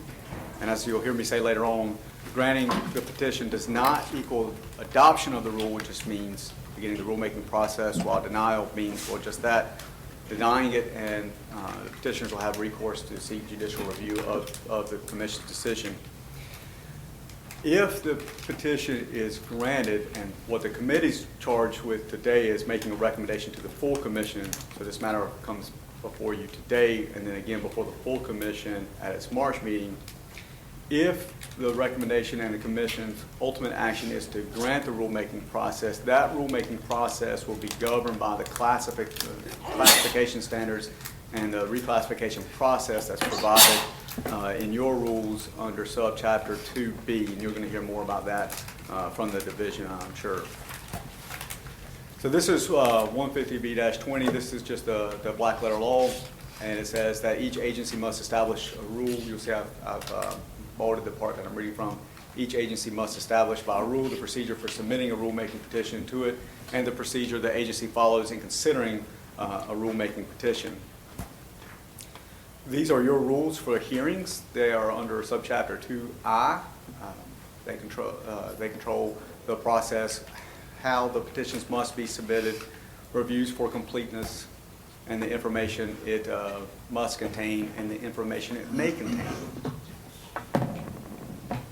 In making your consideration, as the rule states there at the beginning, 02I 0501C, in its review of the proposed rule, the commission shall consider whether it has the authority to adopt the rule. And in this instance, the petition is being submitted based on the authority you've already laid out and promulgated under 2B. Once the petition comes in, a recommendation of completeness from the director, in this instance, Director Culpepper from the Division of Water Resources, makes a recommendation to the chairman. It's also reviewed by me, and the chairman makes a completion determination. Does the petition have the basic information required by rule such that it can move forward in the process? That determination is not one based on the merits, but does it have what it's supposed to have? That determination has been made. The recommendation from the director was that the petition was complete, and that is the action taken by Chairman Solomon. Specific to subchapter 2B, you'll see that reclassification, your rules for reclassification specifically contemplate receiving petitions for rulemaking regarding or pertaining to the reclassification or the classification of water quality standards, including the standards for wetlands. So I just put that there very quickly. I'm going to skip the examples of your sources of authority because we've already addressed that. So here we are. Now, what's the action? Again, the ultimate action will be taken by the full commission, but that will be based on your recommendation, and that your recommendation will be presented at the full commission meeting in March by Dr. Rubin as his role as chair. Of course, there will be an opportunity for some additional questions if need be, but this is where the bulk of the deliberation takes place. And certainly the ones that support your recommendation. As it says, if the agency grants, agency being also the commission, if the agency grants a rulemaking petition, it must inform the petition, inform the person who submitted the rule of its decision and must initiate rulemaking proceedings. If it's denied, then they have the opportunity, as I said earlier, to seek judicial review. And this one is not nearly as interesting as Richard Wisson's presentation. I don't speak Latin as nearly as well as he did, but I will say this. Unlike him, I never failed hydrogeology because I never took hydrogeology. So let's talk about what happens in specific if it's granted. As I mentioned before, I want to reiterate, if it's granted, what does that mean? It does not mean that you will ultimately adopt the rule. It just means that you will begin the rulemaking process to examine it. So ultimately, if the petition is, we know what happens if it's denied. If the petition is ultimately granted and you begin that process controlled under 2B and the criteria laid out by the department as well, then you would go through your rulemaking process. You would take it out to public hearing, you would do additional studies and gather additional information, and there would be a hearing officer's report presented to you with its recommendations. And at that time, you, within the purview of your authority, can adopt the rule, but you're not required to adopt the rule simply because you've granted the petition. And I want to make sure that's clear. It doesn't mean adopt, it just means begin the process, and additional information about the classification can be gathered through that process as well. So again, the issue before you today is whether you will act to recommend that the petition be granted or denied. In other words, the issue is whether to recommend to the full commission that it grant the rulemaking petition, and the rulemaking process, not the rulemaking petition, sorry, should be started, or whether the petition should be denied. And with that, I'll ask for any questions you might have, and if none, then I will stop talking and conclude my presentation. Anyone? Okay, great. Fantastic. Thank you. That means I'm an excellent teacher. I explain all the nuances, no problem. Thank you. Ms. Weaver? Okay, there you are. If you'd be kind enough to introduce yourself, we all know you, but to get on the record. Good afternoon, Water Quality Chairman Rubin and WQC members. I am Adrian Weaver. I work in the Classification and Standards branch in the DWR's Water Planning section. And I'm here to give you a brief overview of the unique wetlands classification. So given that the focus of this presentation, or this matter that we're here for, is wetlands, I think it's fitting for me to go over real quickly with you two definitions that are related to these waters. And the first one is North Carolina's Waters of the State definition. And this slide shows what that definition is. It recognizes, in that definition, it recognizes aquatic ecosystems, including but not limited to different types of wetlands. And this is the definition that the EMC uses to regulate wetlands in the state. This next definition is the North Carolina's wetlands definition, and it generally tells folks in the state what makes a wetland. And it also, another important feature is that it states that wetlands classified as waters of the state are restricted to waters of the U.S. This next slide here, under Chapter 143, Article 21 of the North Carolina statutes, gives the EMC the authority and basically the duty to develop and adopt classifications, and also gives the EMC rulemaking authority to accomplish that. And so here we have the unique wetlands definition. And in 1996, the EMC did adopt this, the unique wetlands, or the UWL classification. And North Carolina wetlands assigned the UWL classification are ecosystems that have been documented as being ecologically significant and that require protection of their existing uses. So for example, if there is documented evidence to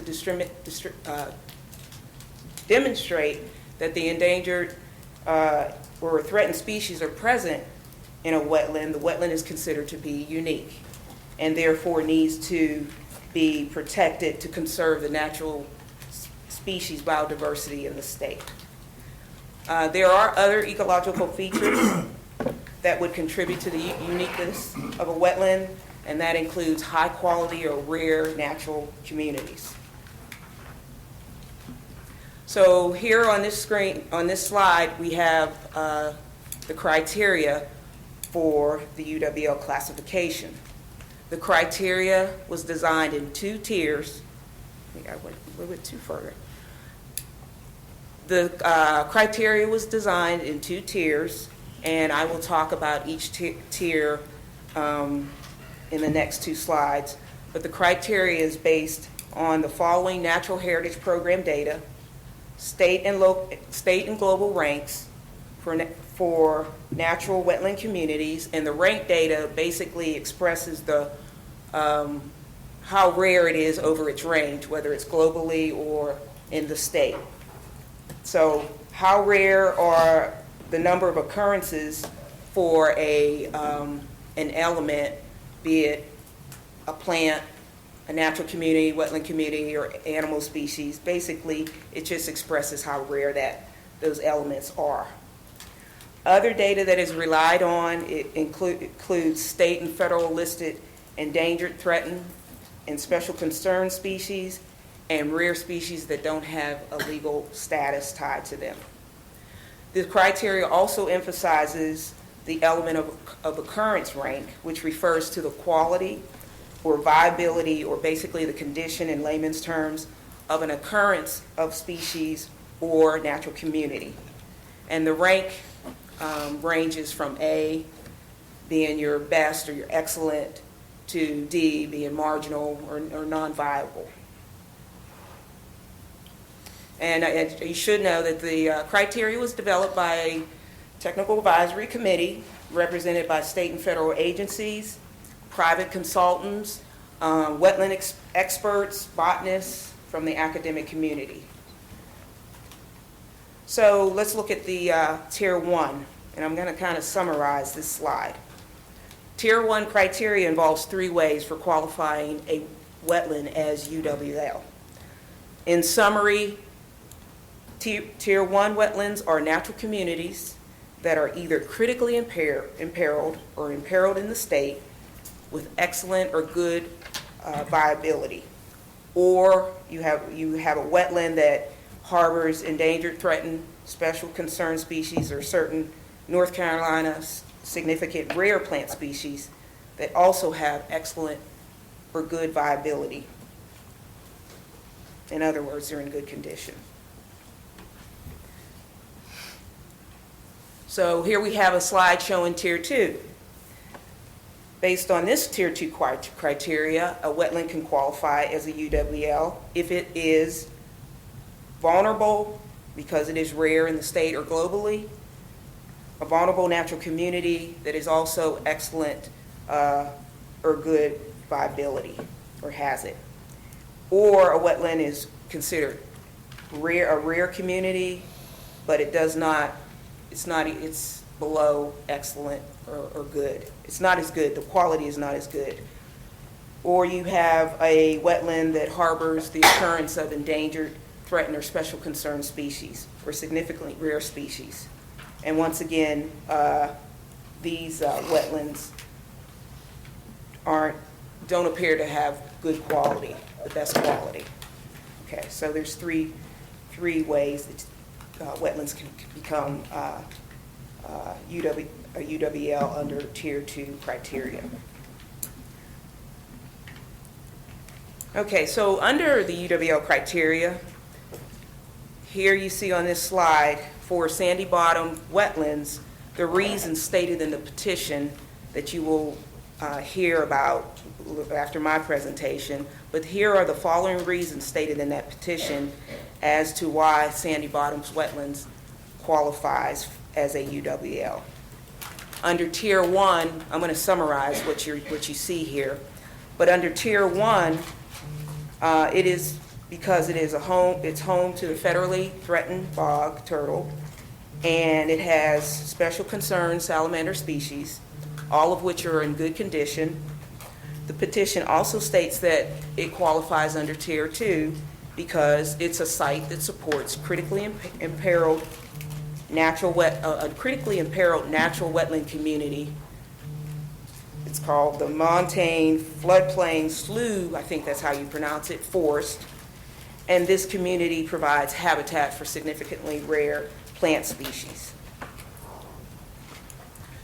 So here we come to the DWR Director's recommendation for the water quality, and I'm going to read it verbatim.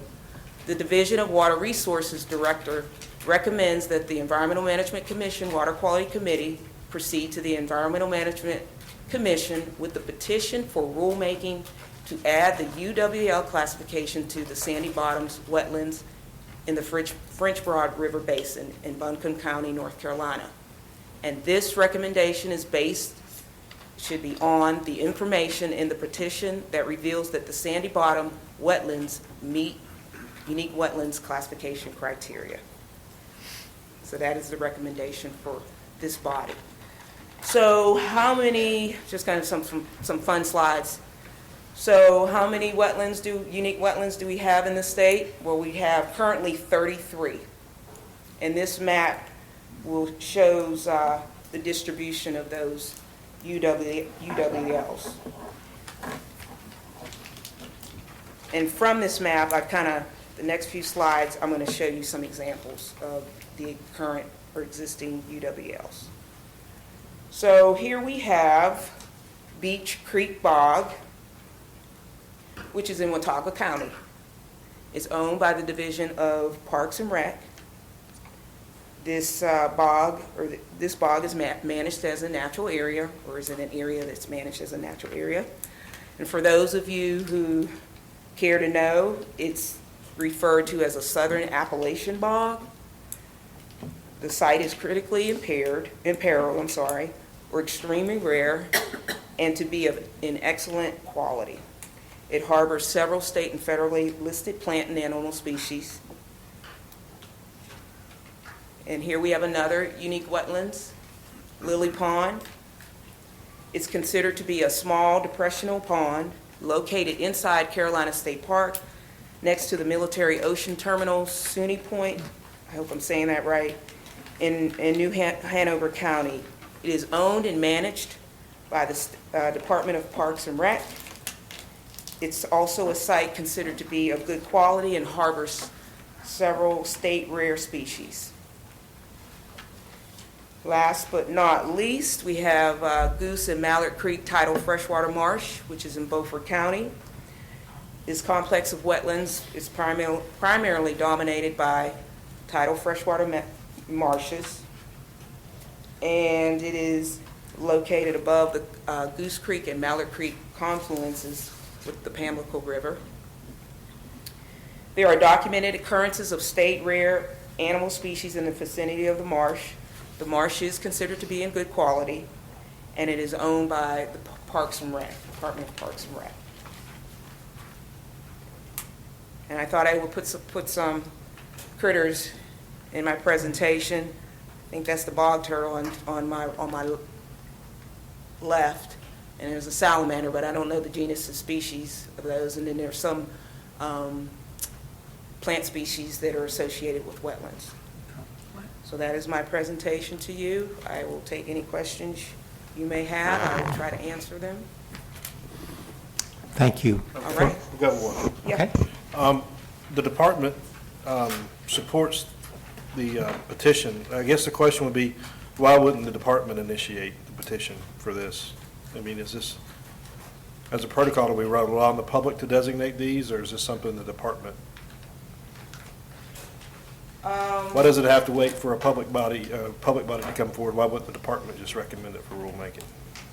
I really don't know that. I don't know the answer to that question, Chairman. Perhaps Mr. Manning can help. Okay. Yeah, we did the first 33 was a department division initiative. We had a program staff person to go out and delineate and determine all those wetlands that qualified. And he also developed the criteria at Sportsman. Yes. And Adrian worked with him to do the reclasses for those 33. And then since that time, it was 10 years ago or so, since that time that program's been eliminated. Are those 33 mainly on public lands? Yes. Okay. Okay. Very good. Thank you. Yeah. Thank you. Other questions for Ms. Weaver? Thank you very much for the information and the travel log. It was very helpful to see some of these not in person, but in nature. Yeah, thank you. Thank you. Mr. Gerken is with the Southern Environmental Law Center. He is in the Asheville Regional Office? Asheville office of the Southern Environmental Law Center, and he is going to make a plea. Is that what this is, a pleading? I will plead if necessary. Yeah. Okay. Petition. Yes, sir. Thank you, and good afternoon. I am DJ Gerken with the Southern Environmental Law Center in our Asheville, North Carolina office, and I'm counsel for the petitioners in this matter, the Defenders of Wildlife, the North Carolina Wildlife Federation, and Mountain True. All three are conservation organizations that are greatly invested in this site. Just so you know that people care, they organize volunteers, for example, to go out and maintain invasive species and restore the site. Apropos of nothing other than I care about it, I grew up about a mile from the site, and I'm very grateful for the opportunity to address the committee about it. I'm mainly here, I want to be available to answer your questions, but I did want to walk through some of the criteria that you've heard about and why we believe sandy bottom wetlands certainly qualify for the unique wetlands designation. First, I'd like to spend just a little bit of time talking about the fact that this site is truly special. Part of that, it relates both to the geology and the history of the site, but also its land ownership. We believe it likely is a former channel of the French Broad River in the floodplain, and as a result, it is an alluvial bog habitat, which is now exceedingly rare, particularly in the mountains. Scientists estimate that 80 to 90% of these bogs have been developed or drained over the years. This particular type of wetland, the montane floodplain slough, I struggled with that one too, wetland is extremely rare. There's only 13 known sites in the state, and it is considered critically imperiled. The reason we still have this one partly relates to the land history of the site. It was originally part of George Vanderbilt's property. With it went to the Pisgah National Forest, and long story short, has been in land ownership the entire time by landowners who cared about the natural value for the site and wanted to protect it. A few years ago, in the 80s, it was for a time in private ownership. The Bonsky family To their great credit, the Natural Heritage Program reached out to them and encouraged them as they were thinking about developing it to maintain the site in conservation ownership, and they did that to their great credit. They donated the land to the Nature Conservancy and to the Long Branch Environmental Education Center, both of which now maintain it for conservation values.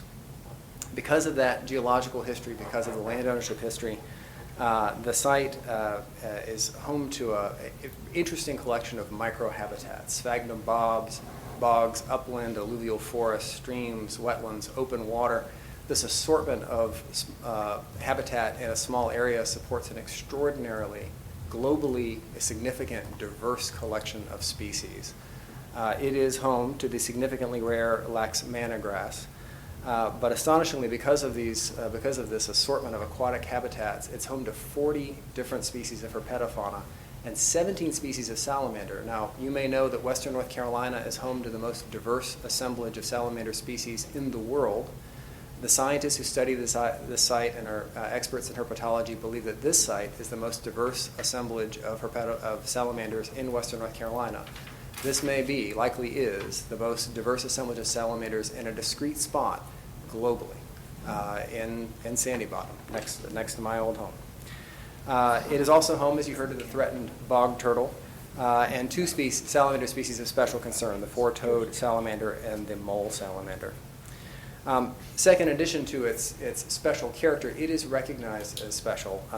The Heritage Program first surveyed the site in the 1980s. I mentioned that they reached out to encourage the private landowners to maintain it in conservation ownership. They've been back in 2003, 2014. Just recently, they expanded the Heritage Program designation for the site to capture more of the upland forest that is habitat for these rare salamander species. The Wildlife Resources Commission is also heavily invested in the site. They've engaged in survey activity and conservation developments. It is also recognized by the scientific community. Academics, professors, students from Duke University, Western Carolina, Warren Wilson College, University of North Carolina have all visited the site, studied it. 13 published scientific papers have been based on research at the site. Hundreds of students visit it every year. And it has generated a lot of scientific interest from herpetological societies and others that come to the site to study its exceptional character. I'm happy to report that UNCA, in collaboration with the Wildlife Resources Commission, is developing a long-term conservation management plan for this site. We hope that will be completed in February or March. If it would be useful to the committee and the commission, if it is completed in time, we'll certainly be happy to submit it.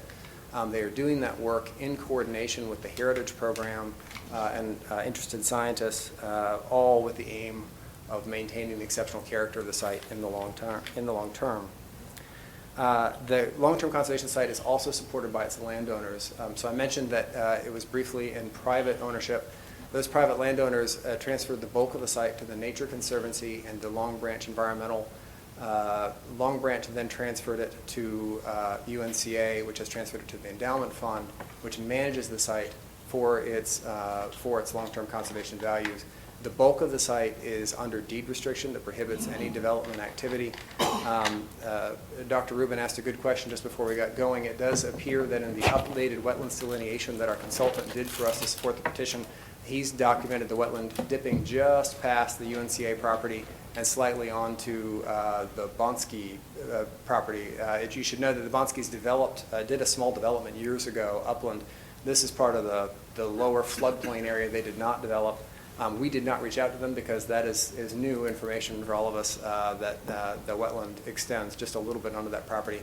I'm not at all nervous that they would be strongly in support of this petition. If it would be useful to the committee, I'd be happy to reach out to them and try and get them to weigh in before it goes to the commission. But to the extent that it affects their property, you can see from the map, it is a tiny sliver of wetland that reaches into it. Excuse me, Mr. Chairman, is that the same basin? The French Broad River Basin, yes, sir. Same basin? Yes, sir. And you can see that the map is attached to the report of Mountains to Sea Environmental, which is attached to our petition, which outlines the wetlands delineation as our consultant confirmed it. Finally, to address the criteria, as we understand it,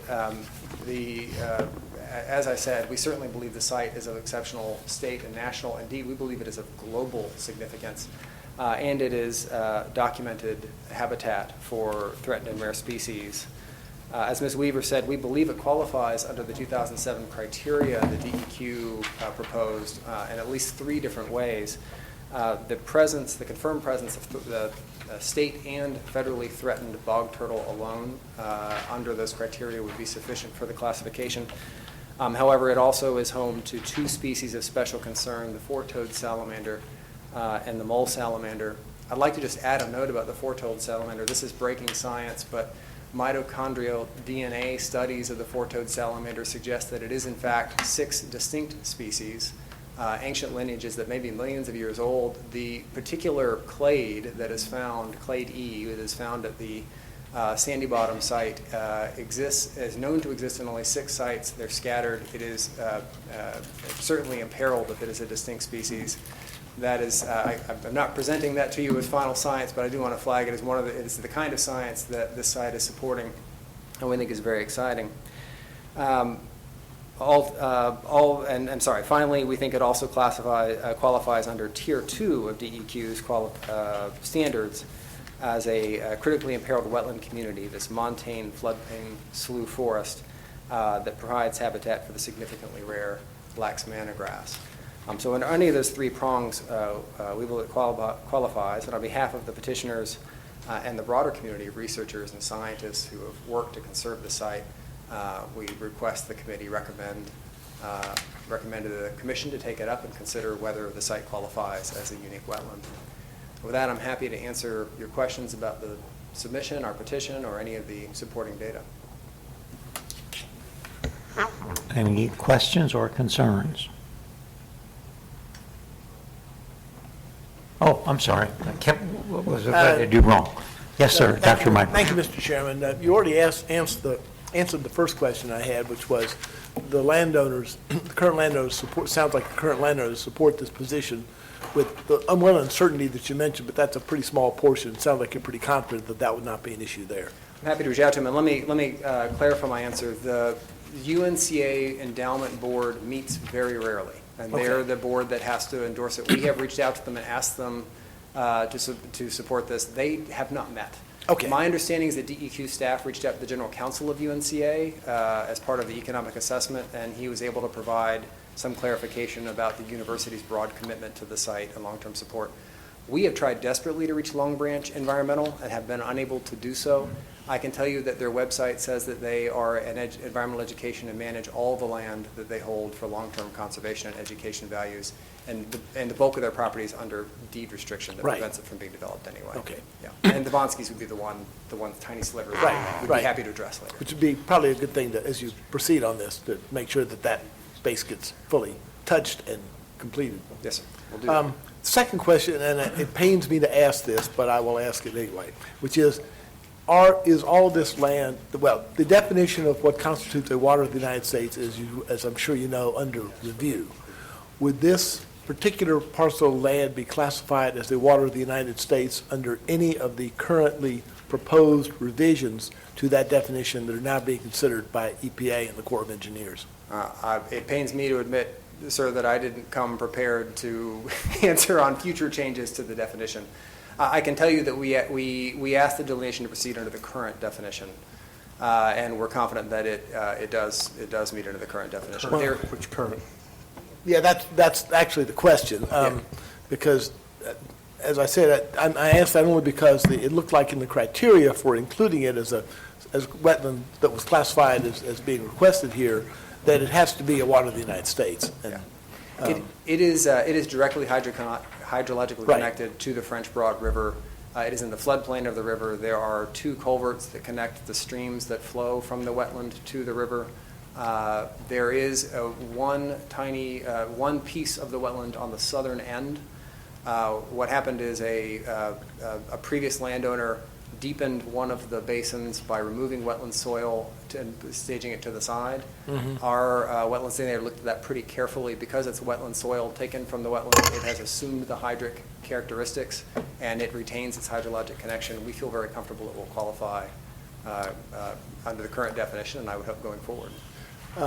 Again, just for the security of the DWQ people, I would encourage you to make sure that that gets fully assessed under any conceivable. That was my assumption looking at the map, is that under any definition I can think of that would qualify, but you might want to just get a good wetland lawyer to look at that. Yeah, it has a direct surface water connection, so I think we're good under any, even under the Scalia test. We're in good shape. I wasn't going to say that, but that was what I was Yes. thinking. Thank you very much. Yeah. So, DOT did a delineation, RKK, it seems like in the report I read. Your matrix was bigger than theirs. Our rule, what was the discrepancy between the two? And I guess I get more into Corps of Engineers, jurisdictional wetlands, and we're about to put this in a rule. Yes. Help me understand the differences here. My understanding is that the DOT delineation tackled a different problem. DOT is considering a widening of 191, and they're just at the beginning, the scoping stage of evaluating alternatives. They delineated, as I understand it, their team looked at a 150-foot buffer around the current road path. So they didn't set out to delineate the entire wetland. They did because the good policy suggests that if you find a wetland, you try and figure out the shape of the whole thing. They did a little bit of that. Our consultant looked at their flags, and they didn't really try to do a full delineation of the entire site. And so for that reason, I think that's a big part of the difference. Is we asked him to go to delineate the entire wetland, and DOT was concerned about wetlands within the possible path of their realignment. Yeah. And so it was an error of what they're saying. Is it possible for your guys to give us kind of a map? I mean, I understand that DOT is probably only going to look at their potential right-of-way conflicts, but I'd hate for it to be twice as much. Oh, yeah, a map comparing the two? Yeah. We certainly could. Okay. Yeah. And I think we have submitted the shape files, but we could generate that as a map and submit it. I just, so that I didn't it's see not that, in the to see data. that difference between the two. And Yeah. again, it's probably insignificant, but It is. there's been plenty of people that delineate wetlands differently, and who's the final judge, and maybe if you're close, it's good enough, so. Well, the next step for us is we do want to revisit with the Army Corps and ask them to look at the preliminary jurisdictional determination, because it didn't reach the whole site, and we would like the whole site to be documented with the Corps, but nothing contrary. No one has determined that it's less. It's just within the buffer that they looked at. So we'd be happy to submit that. Okay. I want to make certain I understand. You mentioned that the trustees of the university or somebody meet infrequently. I think before we can approve this to go forward to rulemaking, we will probably need something from them saying that they're in agreement. And the same with, is Paul Gallimore still with Long Branch? I presume so, sir. We have been unable to reach him. We've tried every contact, Facebook, Twitter, phone, letter, tweet, as have others. UNCA has reached out as well. We've just been able to contact him. All our communications have said why we're calling and asked him to support it, and if he has any concerns, and we have heard no response. So I don't know. I do know that this petition and reclassification is consistent with the stated purpose of Long Branch Environmental and with the deeds. Right. I don't know that the Board of Trustees, I have asked, I reached out to the General Counsel at UNCA and asked if the Board of the Endowment Fund can meet or can act informally and just authorize someone to speak for the university officially on the topic. To do so before March, and we would ask for leave to get it in on the record. So certainly if that happens, we will. I will say I understand the prudence and the good caution of not trying to step on the expectations of private property owners. That said, we have been, we support our petition with declarations from UNC faculty who take their students out and confirm that the site is managed by the university for its educational value. We're relying on their science and their declarations for the petition. I don't think that the formal endorsement is a legal prerequisite to the petition, but we will try mightily to get it just so that there's no lingering questions. I will admit I have a bias toward educational institutions, so it's. I share it. Yeah. Pardon? Well, thank you. Other questions, concerns, comments? Again, this is a petition for rulemaking. Mr. Reynolds explained that that we can or cannot, or we will or will not forward this to the full commission. The full commission then will make the decision about whether to go to rulemaking. This will go through the rulemaking process. But to get that process started, we have to vote one way or the other. Any questions? I just have one more. Mr. Gerken, how many acres or how much land would be impacted, you think, by the 191 if we don't act? By the 191 project? Yeah, right. I don't know. They're at very early stages. We believe there are alternatives that avoid the wetland altogether, and we have not, DOT is aware of this petition's moving. We have not heard anything in terms of big concern from them. The wetland itself is 10 acres. The delineated wetland by our consultant is 10 acres. And the DOT widening also could be a reroute that extends around the project entirely. The agencies involved that have commented, I know, have asked DOT to look for alternatives that completely avoid the wetland, and I understand DOT is looking at those now. I think, go ahead. Yeah, I think Chairman Solomon has just want to verify, and maybe Karen Higgins or somebody Wetlands is here, but I think the DOT will have to avoid the wetlands to the extent possible, but they could get it with eminent domain anyway, right? This does not preclude them from taking it if this is their only choice. So they'll have to obtain a 404 and a 401 like anyone else. Right. The 401 certification standard is somewhat heightened for a unique wetland. They'll have to demonstrate that it serves a real public interest. Hopefully DOT is comfortable doing that with any road they build. Right, exactly. So this is not intended to block them or slow them down necessarily. They'd have to do the same thing anyway, right? That's right. And as I say, they're at the very earliest stages of development. As I understand, we're expecting an environmental assessment in the summer, June or July. And they're meeting with the coalition that's developing that management plan at their invitation here in the next month or two to explore alternatives to make the two projects work together. Okay. Mr. Chairman. Yes, sir. Would you entertain a motion? Of course I would entertain a motion. At this time, I'd like to move that we approve the petition to move forward as presented. Do we have? Mr. Chairman, I'm sorry. I would like to second that, but I'm sure that the council is going to offer some useful advice on the styling of this motion. I just want to show my value by adding words to it. No, that's all right. You're an attorney. You're supposed to add words. I was using the KISS method. There you go. I just want to make sure, clarify from Commissioner King that that the motion is that the committee recommends that the full commission grant the petition as presented. And I believe that there was some additional information that had already been asked for that will be submitted, and that's not affected by the motion. That's correct. Okay, for clarity then, with my motion, that we grant this petition to be approved by the full commission, is that what you said? Yeah, I can't speak for the full commission. The committee will recommend to the full commission that the full commission grant the petition. Just say yes. Yes.